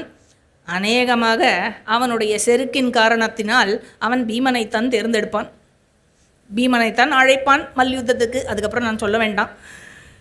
செருக்கால் கொழுத்த ஒரு மனிதனை மரணம் வீழ்த்துவது போல் பீமன் அவனை நிச்சயம் வீழ்த்தி அவனுடைய அழிவை ஏற்படுத்துவான். ஹே மன்னா, என் மனதை நீங்கள் அறிந்தவரே ஆனால் என் மேல் உங்களுக்கு நம்பிக்கை இருந்தால், யார் சொல்றா? கிருஷ்ணர் சொல்றார். என் மனசை நீங்க புரிஞ்சுண்டேள் அப்படின்னாக்க, என் மேல உங்களுக்கு நம்பிக்கை இருந்தது அப்படின்னாக்க, காலங்கடத்தாமல் அதற்கான உறுதிமொழியை அளிக்கும் வகையில் பீமனையும் அர்ஜுனனையும் என்னுடன் அனுப்புங்கள் அப்படின்னு சொல்லி கிருஷ்ணர் முடிச்சார். யுதிஷ்டிரர் என்ன பண்ணார்? நிறைந்த முகத்துடன் இருந்த பீமனையும் அர்ஜுனனையும் கண்டார் யுதிஷ்டிரர். கிருஷ்ணனை பார்த்து சொன்னார், ஹே அச்சுதா அப்படின்னு. என்ன வார்த்தை!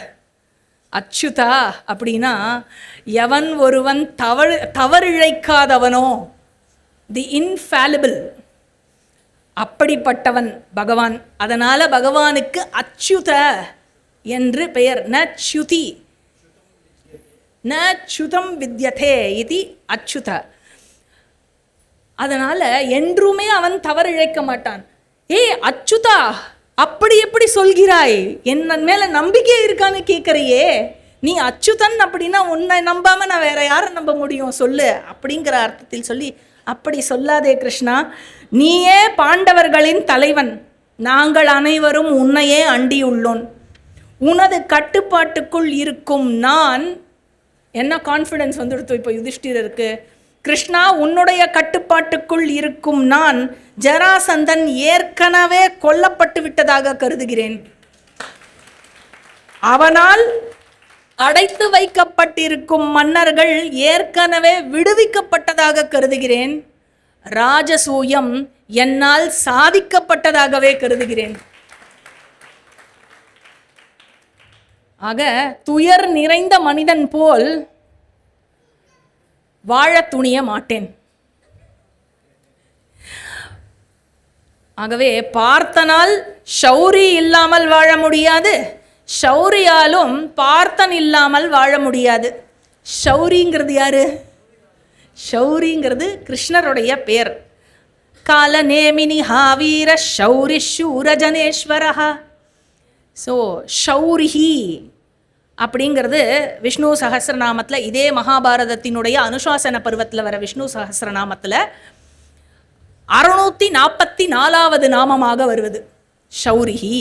அதாவது அதுக்கு பாஷ்யத்தில் பகவத் பாதர் எழுதுறார், சூர குலோத்பவத்வாத் ஷௌரிஹி. சூர குலத்தில் வந்ததனால் கிருஷ்ணனுக்கு ஷௌரி என்று பெயர். இதே மாதிரி தான் நாரதர் சொல்லிட்டு போனார்னா, தாஷார்ஹர்களின் நகரத்திற்கு செல்கிறேன், கிருஷ்ணனுக்கு தாஷார்ஹா அப்படின்னு ஒரு பேர் இருக்கு. வினயோஜய சத்யசந்தோ தாஷார்ஹ சாத்வதாம் பதிஹி. 511வது நாமம் தாஷார்ஹா. அதுக்கு சங்கரர் பாஷ்யத்தில் எழுதுறார், தாஷார்ஹஸ்ய குலோத்பவாத் அப்படின்னு எழுதுறார். அதனால கிருஷ்ணனுக்கு தாஷார்ஹ என்று பெயர். தேர்ஃபோர் தாஷார்ஹ, வார்ஷ்ணேய, யாதவ, ஷௌரி இதெல்லாம் கிருஷ்ணனுக்கான பெயர். ஜஸ்ட் லைக் ஹவு ராமருக்கு இக்ஷ்வாகு குலன், அதுக்கப்புறம் காக்குத்ஸ்தன், ரகுகுல திலகன், ராகவன் அந்த மாதிரி எல்லாம் பேர் இருக்கோ, அதே போல அப்பாவினுடைய பெயர் வந்ததால் ராமனுக்கு தாசரதின்னு பேர், வசுதேவருக்கு பிறந்ததால் இவருக்கு வாசுதேவன் என்று பெயர். இந்த மாதிரி இப்படி அவர்களுக்கு பலவிதமான பெயர்கள் உண்டு. இங்கே என்ன சொல்றார், கிருஷ்ணனாலும் அர்ஜுனனாலும், யார் சொல்றா? யுதிஷ்டிரர். ஓகே, கிருஷ்ணனாலும் அர்ஜுனனாலும் அடைய முடியாதது என்று இந்த உலகத்தில் எதுவுமே இல்லையே. பீமன் பலம் கொண்ட மனிதர்களிலேயே முதன்மையானவன். அவனால் எதைத்தான் சாதிக்க முடியாது. ஒருவரின் காரிய சாதனையை வெற்றிகரமாக முடிக்க ஞானத்தையும் கொள்கையையும் பலமாக கொண்டும் அதுக்கப்புறம் காரண காரியங்களின் அறிவுடனும் நம்மை வழிநடத்தும் கிருஷ்ணன் தேரில் அமர்ந்து முன் செல்லட்டும், கிருஷ்ணனை தொடர்ந்து அர்ஜுனன் செல்லட்டும், அர்ஜுனனை தொடர்ந்து பீமன் செல்லட்டும் அப்படின்னு யுதிஷ்டிரர் சொல்றார்.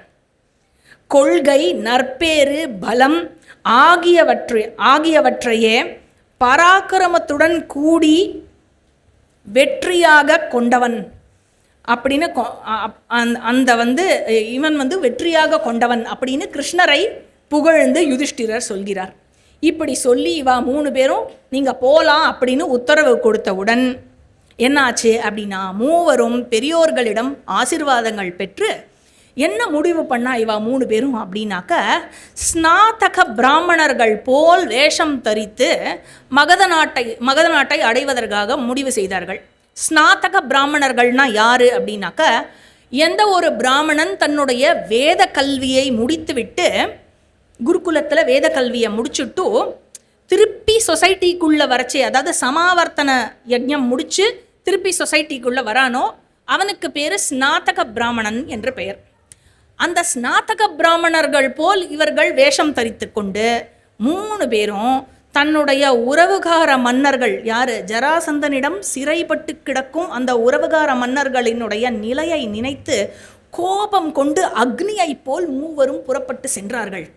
இவர்கள் மூவரையும் தேரில் கண்ட மக்கள் அனைவரும் அவர்கள் ஏற்கனவே காரியத்தை சாதித்து விட்டதாகவும் ஜராசந்தன் கொல்லப்பட்டதாகவும் நினைத்தார்கள். குரு நாட்டிலிருந்து கிளம்பி குருஜாங்கலம், எங்கேயோ கேட்டிருக்கோமோ இந்த பேரை, குருஜாங்கலம்ங்கிறது இந்த குரு ராஷ்டிரத்தினுடைய என்டையர் ராஷ்டிரத்தினுடைய பெயர். குருஜாங்கலம் வழியாக சென்று காலக்கூட்ட மலைகளை கடந்து, ஆக்சுவலி அந்த குருக்ஷேத்ரா இருக்குல்ல, குருஜாங்கலம்னு பேர், அது வழியாக காலக்கூட்ட மலைகளை கடந்து அதுக்கப்புறம் பல நதிகளை கடக்கிறார்கள். அதில் 3 நதி பேர் ரொம்ப பிரசித்தியாக இங்கே சொல்லப்படுறது. என்ன 3 நதினா, கண்டகி, மகாஷோண, மதானீரா அப்படின்னு.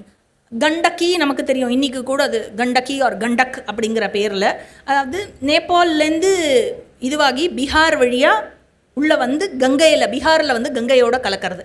அதே மாதிரி தான் மகாசோன அப்படிங்கிறது சோன் அப்படின்னு ஒரு சோன், அந்த சோன்கிற நதியும் கங்கையில், சோன் பிரயாகில் கங்கையோட கலக்கிறா. அதுக்கப்புறம் மதா நீரா அப்படிங்கிறது ஆர் சதா நீரா, எப்பவுமே தண்ணீர் நிறைய இருந்துகிட்டே இருக்குமா அந்த நதியில். அவளும் நேபாளத்தில் வந்து உதித்து பீகாரில் கங்கையோட கலக்கிறா. ஸோ இந்த ஆறுகள் மற்றும் பல ஆறுகளையும் நாடுகளையும் எல்லா நீர்நிலைகளையும் கடந்து இறுதியாக மகத நாட்டை அடைந்தார்களா? பசுக்களாலும் செல்வங்களாலும் நீராலும் நிறைந்த பல எண்ணிலடங்கா மரங்களையும் கொண்ட அந்த மகத நாட்டை இவர்கள் கண்டார்கள். அந்த நகரத்தினுடைய சிறப்புகள் ஒவ்வொன்றும் அதுவே டிஸ்கிரிப்ஷன் பலவாக ஓடுறது. என்ன பண்ணுறார் கிருஷ்ணர் வந்து ஒவ்வொருத்தையும் காமிச்சு இதுன்னு எல்லாத்தையும் சொல்லி கொடுக்குறார். பீஷ்மருக்கும் அர்ஜுனனுக்கும் எல்லாத்தையும் சுற்றி காட்டி கொண்டே வந்தான் கிருஷ்ணன்.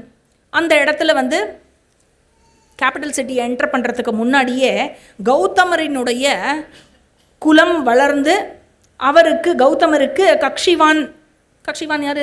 சண்டகௌஷிகருடைய அப்பா, சரியா? கக்ஷிவான் பிறந்ததும் கக்ஷிவானோட பிரதர்ஸ் எல்லாம் பிறந்தது, அந்த விஷயத்தெல்லாம் சொல்லி இந்த இடத்துல தான் இது அப்படின்னு அந்த கதையெல்லாம் சொல்லி காண்பித்து கொண்டே வருகிறார் கிருஷ்ணர். அப்புறம் கிருஷ்ணர் சொன்னார், இப்பேற்பட்ட நகரை ஆண்டாலும், எப்பேற்பட்ட நகர் எவ்வளோ செழுமையாக இருக்குது, இப்பேற்பட்ட நகரை ஆண்டாலும் இந்த ஜராசந்தனினுடைய செருக்கு, அவன் கொண்டுள்ள இந்த தீய நோக்கங்கள், அந்த செருக்கினால்தான் அவன் இந்த தீய நோக்கங்களில் ஈடுபட்டு வருகிறான். அவனை கொன்று அவனுடைய செருக்கை நாம் தணிக்க வேண்டும் அப்படின்னு இவ ரெண்டு பேரையும் நன்னா ஸ்க்ரூ ஏற்றி விட்டுட்டே வரான். அதுவும் எஸ்பெஷலி பீமனை, சரியா? ஸோ மகத தலைநகர் கிரிவ்ரஜத்தை அணுகினார்கள். பிருஹத்ரதனினுடைய குலத்தாரும் குடிமக்களும் இவர்களை பார்த்து ஒரு மாதிரி வியந்து போனார்கள். ஆனால் அதற்கு முன்னாடி இவர்கள், இந்த மகத நாட்டு மக்கள் எல்லோரும் சைத்தியக என்ற மலை ஒன்று இருக்கிறது. அந்த மலையை இவர்களுக்கு ஆனந்தம் கொடுக்கும் மலையாக இவர்கள் வைத்திருந்தார்கள். மூணு பேரும் என்ன பண்ணா, சைத்தியக மலையினுடைய சிகரங்களை தங்களுடைய கணைகளை எடுத்து அதை துளைத்து தகர்த்தார்கள். தன்னுடைய ஆனந்தத்துக்கு சிம்பிளாக இருக்கிற, ரொம்ப ஆஸ்பிஷியஸாக வச்சுருக்கிற சைத்தியக்க மலையை இவர்கள் உடைத்தெறிந்தார்கள். பிருஹத்ரதன் இருந்தபோது, பிருஹத்ரதன் யார்? ஜராசந்தனோட அப்பா. ரிஷபன் என்ற மனித ஊனுண்ணியை கொன்று அவனுடைய தோலை கொண்டு 3 பெரிய பேரிகைகள் செய்து வைத்திருந்தான். அந்த பேரிகை எப்படிப்பட்டது என்றால், ஒரு முறை அடித்தாலே அதிலிருந்தும் வரும் ஒலியானது 1 மாத காலத்திற்கு நிலைக்குமாம். ஒரு முறை அப்படி டப்புன்னு தெரியாமல் அடிச்சிட்டேன்னா 1 மாதத்துக்கு அது கேட்டுட்டே இருக்கும். அப்படிப்பட்ட பேரிகையை இவர்கள் என்ன செய்தார்கள்? மலை சிகரத்தை உடைத்து அந்த பேரிகையிலிருந்தும் ஒலியை எழுப்பினார்கள். இவர்கள் மூவரும் செய்த செயல்கள் அனைத்தும் ஜராசந்தனினுடைய தலையில் தங்களுடைய காலை வைப்பது போல் இருந்தது. இதெல்லாம் உடைத்தெறிந்து மகிழ்ச்சியோடு ஜராசந்தனினுடைய நகரத்துக்குள் இவர்கள் பிரவேசித்தார்கள். பிராமணர்கள், ஜராசந்தனினுடைய ஊரில் இருந்த பிராமணர்கள் அனைவரும் இதெல்லாம் தீய சகுனங்களாக உணர்ந்தார்கள். உணர்ந்துவிட்டு ஜராசந்தனிடம் சென்று சொன்னார்கள். உடனே மன்னன் என்ன செய்தான்? அந்த சகுனத்தினால் ஏற்படும் விளைவுகளை விரட்டிவிட சரியான வேள்விகள் செய்ய வேண்டும் என்று அதற்காக ஏற்பாடு செய்தான். ஸ்நாதக பிராமண வேடத்தில் இந்த மூவரும் கடைவீதி வழியாக ஊருக்குள் நடந்து வந்தார்கள். அந்த கடைவீதியில் இருந்த பூமாலைகளை எடுத்து தனக்கு போட்டு அலங்கரித்து கொண்டார்கள். ஜராசந்தனின் வசிப்பிடத்தை கண்டு அதனுள் நுழைந்தார்கள். யானை போல இருக்கும் இந்த 3 பேரையும் பார்த்து மக்கள் வியந்து போனார்கள். வாயில்களை கடந்து மன்னனை அணுகினார்கள். இம்மூவரும் விரைவாக எழுந்து, மூவரை பார்த்தவுடன் ஜராசந்தன் என்ன செய்தான்? விரிவாக ஆசனத்தில் இருந்து எழுந்து, ஸ்நாதக பிராமணர்கள் வந்திருக்கிறார்கள் இல்லையா? உடனே அவர்களுக்கு அர்க்யம், பாத்தியம், ஆசனம் எல்லாம் கொடுப்பதற்கு ஆயத்தமானான். உடனே கிருஷ்ணர் சொன்னார், இவர்கள் இருவரும் யார், பீமரையும் அர்ஜுனனையும் இவர்கள் இருவரும் நோன்பு நோக்கிறார்கள். எனவே அவர்கள் பேச மாட்டார்கள். இன்று நள்ளிரவு வரை பேச மாட்டார்கள், அதன் பின் பேசுவார்கள். உடனே என்ன செய்தான் ஜராசந்தன், விருந்தினர்களுக்கு அந்த வேள்வி அறையிலேயே இடம் கொடுத்து தங்க வைத்து தன்னுடைய அறைக்கு அவன் சென்று விட்டான். நள்ளிரவு வந்ததும் நோன்பு முடிச்சுடுவான்னு சொன்னான் இல்லையா, நள்ளிரவு வந்ததும் விருந்தினருடைய இடத்திற்கு சென்றான் ஜராசந்தன். உள்ளுக்குள்ளே ஏதோ டவுட் இருக்குது, உடனே போனான். ஸ்நாத்தக பிராமணர்கள், ஜராசந்தனுடைய நோன்பு என்னன்னா, ஸ்நாத்தக பிராமணர்கள் வந்திருக்கிறார்கள் என்று கேள்விப்பட்டால் அது நள்ளிரவாக இருந்தாலும் உடனே அவர்களை வந்து சந்தித்து உபசரித்து இந்த ஒரு விஷயத்தை அவன் தன்னுடைய விரதமாக கொண்டிருந்தான்.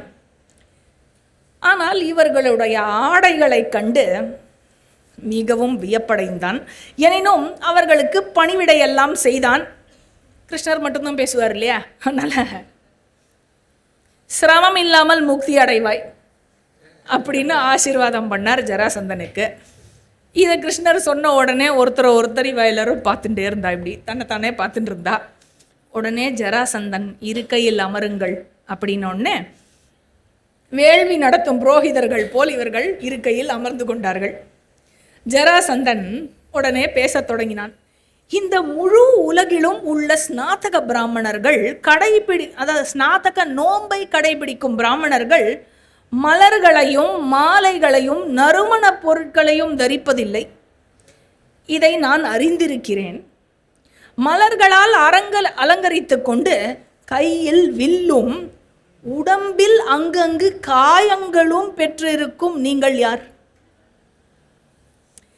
வண்ண ஆடைகளும் அகாலத்தில் மலர்களை கொண்டு அலங்கரித்துக் கொள்வதும் பிராமண சக்தியுடன் இருக்கும் உங்களை நான் பிராமணனாக அறிய வேண்டும் என்று நீங்கள் விருப்பப்படுகிறீர்களா? உண்மையில் நீங்கள் யார்? அச்சமில்லாமல் சைத்தியக மலை சிகரத்தை உடைத்து மாற்று வேடத்தில் முறையற்ற வாயில் வழியாக ஏன் வந்தீர்கள்? உங்கள் காரியங்களை நீங்கள் காட்டிக்கொள்ளும் உங்கள் காரியங்கள் எல்லாம் நீங்கள் காட்டிக்கொள்ளும் உங்களுடைய காரியங்கள் எல்லாம் உங்களுடைய குலத்திற்கு ஏற்புடையதாக இல்லை என்றுதான் நான் நினைக்கிறேன். முறையற்ற வழியில் இங்கே வந்ததோடு மட்டும் இல்லாமல் நான் கொடுத்த மரியாதையும் நீங்கள் ஏற்கவில்லை. நீங்கள் என்னிடம் வந்த நோக்கம் என்ன? உடனே கிருஷ்ணர் தான் பேசுவார். கிருஷ்ணர் தான் பேசுகிறார். சரியா? மன்னா, எங்களை ஸ்நாதக பிராமணர் என்றே அறிவாயாக. 4 வர்ணத்தாரும் ஸ்நாதக நோன்பை நோற்பதற்கு தகுதியானவர்கள். 4 பேரும் குருகுலத்தில் படிக்கலாம், 4 பேரும் குருகுலத்தை ஃபினிஷ் பண்ணலாம் இல்லையா? 4 பேரும் சமாவர்த்தனம் பண்ணிட்டு சொசைட்டிக்குள்ளே வருவா. அந்த நோன்பு அதனால் குறிப்பிட்ட விதிகள், பொதுவான விதிகள், ஸ்பெசிஃபிக் ரூல்ஸ், ஜென்ரல் ரூல்ஸ் என்ற பலவற்றை உள்ளடக்கியுள்ளது. இந்த நோன்பை குறிப்பிட்ட விதிகளுடன் பின்பற்றும் க்ஷத்ரியன் செழிப்பை அடைகிறான். எனவே நாங்கள் எங்களை மலர்களால் அலங்கரித்து கொண்டோம். ஜராசந்தன் கேட்ட கேள்விக்கெல்லாம் இவர் ஒன்றொன்னா பதில் சொல்ல போகிறார். ஏன் மலர்களால் அலங்கரித்து கொண்டீர்கள்? அதனால் மலர்களால் அலங்கரித்து கொண்டோம். மேலும் க்ஷத்ரியர்கள் தங்களுடைய பலத்தை கரத்தில் வெளிப்படுத்துவாரே என்று வார்த்தையில் வெளிப்படுத்த மாட்டார்கள். என்ன சும்மா லொடலுடன் பேசிகிட்டே இருக்கியே அப்படின்னு. ஹே ஜராசந்தா, படைத்தவனாகிய பிரம்மதேவன் தன்னுடைய பலத்தை க்ஷத்ரியர்களினுடைய கரத்தில் வைத்துள்ளான். நீ அதை காண வேண்டும் என்று விரும்பினால் நிச்சயம் அதை இன்று காணலாம். இன்று நேரம் கடந்துவிட்டது, அடுத்த வாரம் காணலாம். பகைவனின் வசிப்பிடத்தில் முறையற்ற வழியில் அடைய வேண்டும் என்பதும், எப்படி பகைவனுடைய வசிப்பிடத்தை முறையற்ற வழியில் அடைய வேண்டும் என்பதும், நண்பனுடைய வசிப்பிடத்தை முறையான வழியில் அடைய வேண்டும் என்பது விதிக்கப்பட்ட விதி. ஒரு காரியத்தை சாதிப்பதற்காக பகைவனின் வசிப்பிடத்தை அடைந்தால் அவன் எங்களுக்கு செய்யும் வழிபாட்டை ஏற்கக்கூடாது என்பது நாங்கள் கொண்டுள்ள நிலைத்த நோன்பு. புரிஞ்சுதா? அதனால் நீ கொடுத்த ஆர்க்கியம் பாத்தியம் அதெல்லாத்தையும் வாங்கிக்க முடியாது. அதாவது டைரெக்டாக சொல்லாமல் எல்லா விதத்துலேயும் இன்டைரக்டாக சொல்லிட்டார், நாங்கள் சத்திரியா உன்னை சண்டை போட தான் வந்திருக்கோம் அப்படின்னு. ஸோ இதுக்கு மேற்கொண்டு என்ன பண்ண போகிறான் ஜராசந்தன்? உடனே கிருஷ்ணருக்கு ரிப்ளை பண்ண போகிறான். இப்படி என்னை நீ ட்ரீட் பண்ணுறியே, நான் என்ன தப்பு பண்ணிட்டேன், நான் இது பண்ணலையா அது பண்ணலையா, இன்னும் கிளாரிட்டி வரலை ஜராசந்தனுக்கு, இன்னும் கேட்ச் பண்ணல. அதனால் நான் எப்பேற்பட்டவன், நான் நல்லவன் இல்லையா, நான் எத்தனை தர்மம் செய்கிறேன், நான் ஒரு அப்பாவி இல்லையா அப்படின்னு. நீ அப்பாவியா அப்படின்னு சொல்லிட்டு கிருஷ்ணர் கேட்டு அதுக்கப்புறமா இதை மல்யுத்தம் பண்ணணும் அப்படின்னு முடிவு பண்ணி தன்னை இன்ட்ரடியூஸ் பண்ணிட்டுருவார். நான் கிருஷ்ணன், இது அர்ஜுனன், இது பீமன் அப்படின்னு இன்ட்ரடியூஸ் பண்ண உடனே எங்களில் யாரோட நீ சண்டை போட விரும்புகிற அப்படின்னு கேட்ட உடனே ஜராசந்தனுக்கு கிருஷ்ணனோடையும் அர்ஜுனனோட நீ ஈக்குவலே கிடையாது, ரெண்டு பேரும் நோஞ்சா மாதிரி இருக்கேளுங்கிற மாதிரி சொல்லிடுவான். சொல்லிவிட்டு பீமனோட தான் நான் சண்டை போட போகிறேன் அப்படின்னு சூஸ் பண்ணி 14 நாள் யுத்தம் நடக்கும். ரெண்டு பேருக்குள்ள 14 நாள் யுத்தம் நடந்து அதுக்கப்புறம் பீமன் ஜராசந்தனை வீழ்த்தி பிச்சு செதறி போட்டு, அந்த கதையெல்லாம் அடுத்த வாரம் வரப்போகுது. ஸோ இந்த ஜராசந்த வத பருவம் முடிஞ்சு அதுக்கப்புறம் என்ன ஆகும் அப்படின்னாக்கா அர்ஜுனனும் பீமனும் திக்விஜயம் போவா ஆஸ் பார்ட் ஆஃப் ராஜசூய யஜ்ஞம். ஸோ திக்விஜயம் போய் ஒருத்தர் ஒரு சைடு இன்னொருத்தர் இரு சைடு திக்விஜயம் போய் திக்விஜயத்தை செய்து முடித்து வருவார்கள். அதுக்கப்புறம் என்ன ஆகும் அப்படின்னா திக்விஜய பருவத்துக்கு கழித்து ராஜசூய பருவம், ராஜசூய யஜ்ஞம் நடக்கும். அர்காபிஹரண பருவம், அதில் கிருஷ்ணருக்கு முதல் மரியாதை என்று பீஷ்மர் அனௌன்ஸ் பண்ண சிசுபாலன் அதில் பிரச்சனையை எழுப்ப சிசுபால வத பருவம், அதோட ராஜசூய கட்டமானது முடியறது. ஸோ மேற்கொண்டு நம்ம அடுத்த வாரம் இந்த ஜராசந்த வத பருவம், திக்விஜய பருவம் அப்படி முடித்து ராஜசூய பருவங்களில் என்டர் பண்ண முயற்சி பண்ணுவோம். இதோட இன்னியோட கிளாஸை நிறைவு செய்து கொள்வோம். ஓம் பூர்ணமத பூர்ணமிதம் பூர்ணாத் பூர்ணமுதட்சதே பூர்ணஸ்ய பூர்ணமாதாய பூர்ணமேவாவசிஷ்யதே. ஓம் சாந்தி சாந்தி சாந்தி. ஹரிஹி ஓம். ஸ்ரீ குருப்யோ நமஹ. ஹரிஹி ஓம். ஒரே ஒரு அனௌன்ஸ்மெண்ட் மட்டும் பண்ணிடுறேன். அடுத்த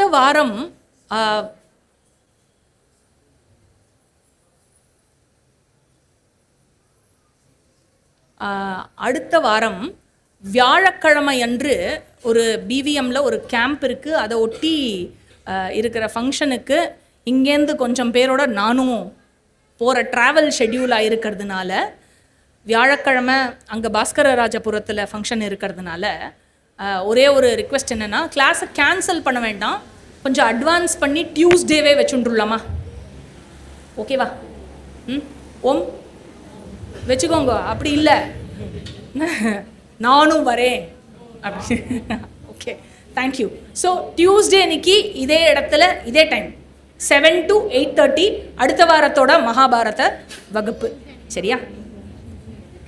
பாராஷர்யவச்சரோஜமமலம் கீதார்த்த கந்தோத்கடம் நானாக்யானகேசரம் ஹரிகதா சம்போஜன போதிதம் ஓகே சஜ்ஜன ஷட்பதைரஹரஹ பேபீயமானம் முதா பூயாத் பாரத பங்கஜம் கலிமல பிரத்வம்சின ஸ்ரேயசே யம் பிரம்மா வருணேந்திர ருத்ரமருதः ஸ்துன்வந்தி திவ்யைஸ்தவைः வேதைः சாங்கபதக்ரமோபனிஷதைः காயந்தி யம் சாமகாः த்யானாவஸ்தித தத்கதேன மனசா பஷ்யந்தி யம் யோகினः யஸ்யாந்தம் ந விதுஸ்சுராசுரகணாः தேவாய தஸ்மை நமः. जय जय भागवत देवा, जय जय भागवत, जय जय राधा कृष्ण स्वरूप, जय जय भागवत देवा, जय जय भागवत. पटुतर मरुभूमौ चरतां पति पति पति पततां प्रतिपदं ललितं त्वां त्यक्त्वा परमसुखं कुतः. देवा जय जय भागवत. परमपदे भगवान् भक्त परिपालन गुणवान् कमलभवाय कृपया त्वां निजकमलमुखेन ददौ देवा जय जय भागवत नवनवरसभरितं दिव्यं नारायणमुखघलितं नलिनासनदेव प्रददौ नारदमुनये त्वां देवा जय जय भागवत आलोढ्याखिल शास्त्रं भगवान् अनवाप्य मनःशान्तिम् आस्वाद्यातुलरसन्ते शाश्वतम् आनन्दमापपरं देवा जय जय भागवत निगमान्ततरोर्गलितं मधुरं निरवद्यपदलसितं निर्गुणनिष्ठोऽपि श्रीशुको नित्यं पिबति त्वां देवा जय जय भागवत कलिमलहरणं त्वां श्रुत्वा कैवल्यसुखप्रदं कृष्णप्रेमनिमग्नो राजा कृष्णपदाम्बुजमाप देवा जय जय भागवत जय जय भागवत देवा जय जय भागवत जय जय राधा कृष्ण स्वरूप जय जय भागवत देवा जय जय भागवत जय बोल भागवत भगवान की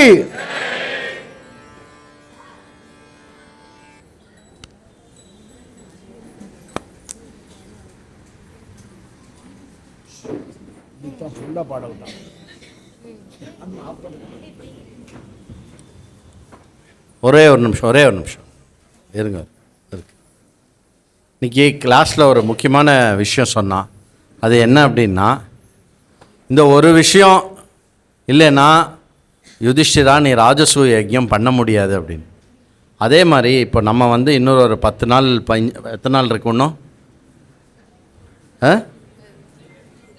10-12 நாளில் நாம் ராஜசூய யஜ்யம் நம்ம எல்லோரும் பண்ண போகிறோம் இல்லையா? அதுக்கான இந்த இன்விடேஷன் இருக்க எல்லோரும் வாங்கிட்டு போங்க. ஆனால் ஒரு ஆள் இந்த ஜராசந்தன் இருக்கிறது மட்டும் நம்ம ராஜசூய யஜ்யம் பண்ண முடியாது. அந்த ஜராசந்தன் யார்? அந்த ஜராசந்தன் யார்? நாமளும் நம்ம பணமும் இப்படி ஒட்டியே இருக்கோம்ல, அதுதான் ஜராசந்தன். சரியா? அதனால் என்ன பண்ணணும்னா அதை கீழ்ச்சி போடணும். நமக்கு பணத்து மேலே இருக்கிற பற்றை வந்து அப்படி கீழ்ச்சிட்டு அப்படி என்ன பண்ணணும், பணத்தை தூக்கி கிருஷ்ணர் காலடியில் போட்டுடணும். சரியா? அதனால் வந்து யதாசக்தி யதா பக்தி நீங்கள் வந்து எல்லாத்துக்கும் கான்ட்ரிபியூட் பண்ணுங்க. ரொம்ப கிராண்ட். அது ஃபஸ்ட்டு டைம் இந்த மாதிரி நீங்கள் எல்லோரும் பார்க்க போகிறீங்க. இதை வந்து எந்த பௌராணிகாலும் பண்ண மாட்டா. ஆனால் நீங்கள் பார்க்க போகிறீங்க. எதுக்காகனா ராஷ்டிரத்தினுடைய உன்னத்திக்காக, தர்மத்துக்காக நம்ம பண்ண போகிறோம். பியூர்லி ரொம்ப நிஷ்காமியமான ஒரு கர்மா அது. அதனால என்ன ஆகும்னா, சர்வே லோகா சுகினோ பவந்து. அந்த லோகத்தில் நாம் இருக்கோமா இல்லையா? நாம் வந்து லோகமே சுகமாக இருக்குன்னா அந்த லோகம் சுகமாக இருக்கிறதுக்காக யஜ்ஞம் நடத்துகிறவா சுகமாக இருக்க மாட்டாளா? அதனால் நீங்கள் எல்லோரும் சுகமாக இருப்பேன். ஸோ முதல் விஷயம், உங்கள் எல்லாருக்கும் ஒரு பெரிய தட்டுங்க. ஏன்னா போன வாரம் சொன்னதுக்கு இணங்கி நீங்கள் எல்லோரும் அலை என்ன திரண்டு வந்திருக்கேன். இதுலேருந்து இன்னொரு 10%. சரியா? அக்கம் பக்கத்தில் எல்லாரையும் கூட்டின்னு வாங்க. சரியா? இது பண்ணலாம். ஏன்னா அடுத்த வாரத்துக்கு அப்புறம் வந்து ராஜசூய நீங்கள் அதுக்கு பழகினால்தான் ராஜசூய யஜ்ஞத்துக்கு 5 பேர் கூட்டின்னு வர முடியும் நீங்கள். சரியா? கர்நாடகா சங்காவில் வந்து 700 பேர் உட்காரலாம் ஏசியில். கர்நாடகா சங்கா ஸ்கூலில் 700 பேர் உட்காரலாம். சரியா? அதனால் முன்ன பின்ன கொஞ்சம் பெட்ஷீட்லாம் போட்டோன்னாக்க 800-900 பேர் மேனேஜ் பண்ணிடலாம். நின்றுருக்கோன்னா நமக்கு 1000க்கு மேலே வேண்டாம். சரியா? நம்ம சும்மா ஒரு 1000 பேரை வச்சு பண்ணுவோம் ஃபங்க்ஷன். அதனால் நீங்கள் என்ன பண்ணணுன்னா, அக்கம் பக்கத்தில் 5-6 பேர் எல்லாரையும் கூட்டின்னு வந்துடுங்க. ராஜசூய யஜ்ஞம் பார்த்துருக்கியா நீ லைஃப்பில்? வா அப்படின்னு கூட்டின்னு வந்துடணும். சரியா? பெரிய புண்ணிய காரியம். சரியா? ஓகே, எல்லாமே ஞாபகம் வச்சுக்கோங்க. ஸோ இதெல்லாமே கொடுக்கணும். நீங்கள் என்னெல்லாம் கொடுக்கணும் அப்படின்னா, பணம் கொடுக்கலாம், கொடுக்காமல் இருக்கலாம். அப்படி இல்லை, பணம் கொடுக்கணும், நேரம் கொடுக்கணும், அப்புறம் வந்து உங்களுடைய புத்தி கொடுக்கணும், உங்களுடைய எமோஷன் கொடுக்கணும் இல்லையா? அப்புறம் உங்களுடைய நல்லிணக்கத்தை எல்லாருக்கும் கொடுக்கணும். சரியா? இதுக்கு பேர் தான் யஜ்ஞம்னு பேர். ஸோ நம்ம ஒரு இடத்துல இருக்கிற பணம் வந்து இப்போ நம்ம ஆற்றுலேருந்து புறப்பட்டு சமுதாயத்துக்குள்ளே சுத்த போகிறது. சரியா? அது நிறைய புண்ணியத்தை கொண்டு வந்து ஆற்றுல சேர்க்கும். சரியா? எல்லோரும் வந்து அடுத்த கிளாஸ் எப்போ? செவ்வாய்க்கிழமை அன்றைக்கி சாயங்காலமே கிளாஸு. வியாழக்கிழமை வந்து இங்கே நிற்கக்கூடாது, சரியா? செவ்வாய்க்கிழமை அன்றைக்கே வந்து செவ்வாய்க்கிழமை அன்றைக்கி சாயங்காலம் கிளாஸு. இது யாரெல்லாம் அம்மா இது இருக்காம்மா? இது வந்து எல்லாருமே வந்து ஓம் ஓ இது வந்து நீங்கள் வந்து உங்கள் அக்கம் பக்கத்தில் கொடுக்க முடியும் அப்படின்னாக்க 4, 5, 10 நீங்கள் வந்து இவ கிட்ட கேட்டு வாங்கிட்டு போங்க. அம்மா நீங்கள் அந்த என்ட்ரன்ஸ் கிட்ட வச்சுருங்க. அவள் சாப்பிட்டுட்டு போகிறச்ச வாங்கிக்கோ, இல்லை சாப்பிட்ற இடத்துல கூட வைக்கலாம். சாப்பிட்ற இடத்துல வைக்க வேணாம், ஏன்னா இதாலேயே கையை தொடச்சுடுவா. அதனால் இது வந்து பத்திரமா நம்ம மாற்று பத்திரிக்கை மாதிரி, சரியா? ஹரியோம்.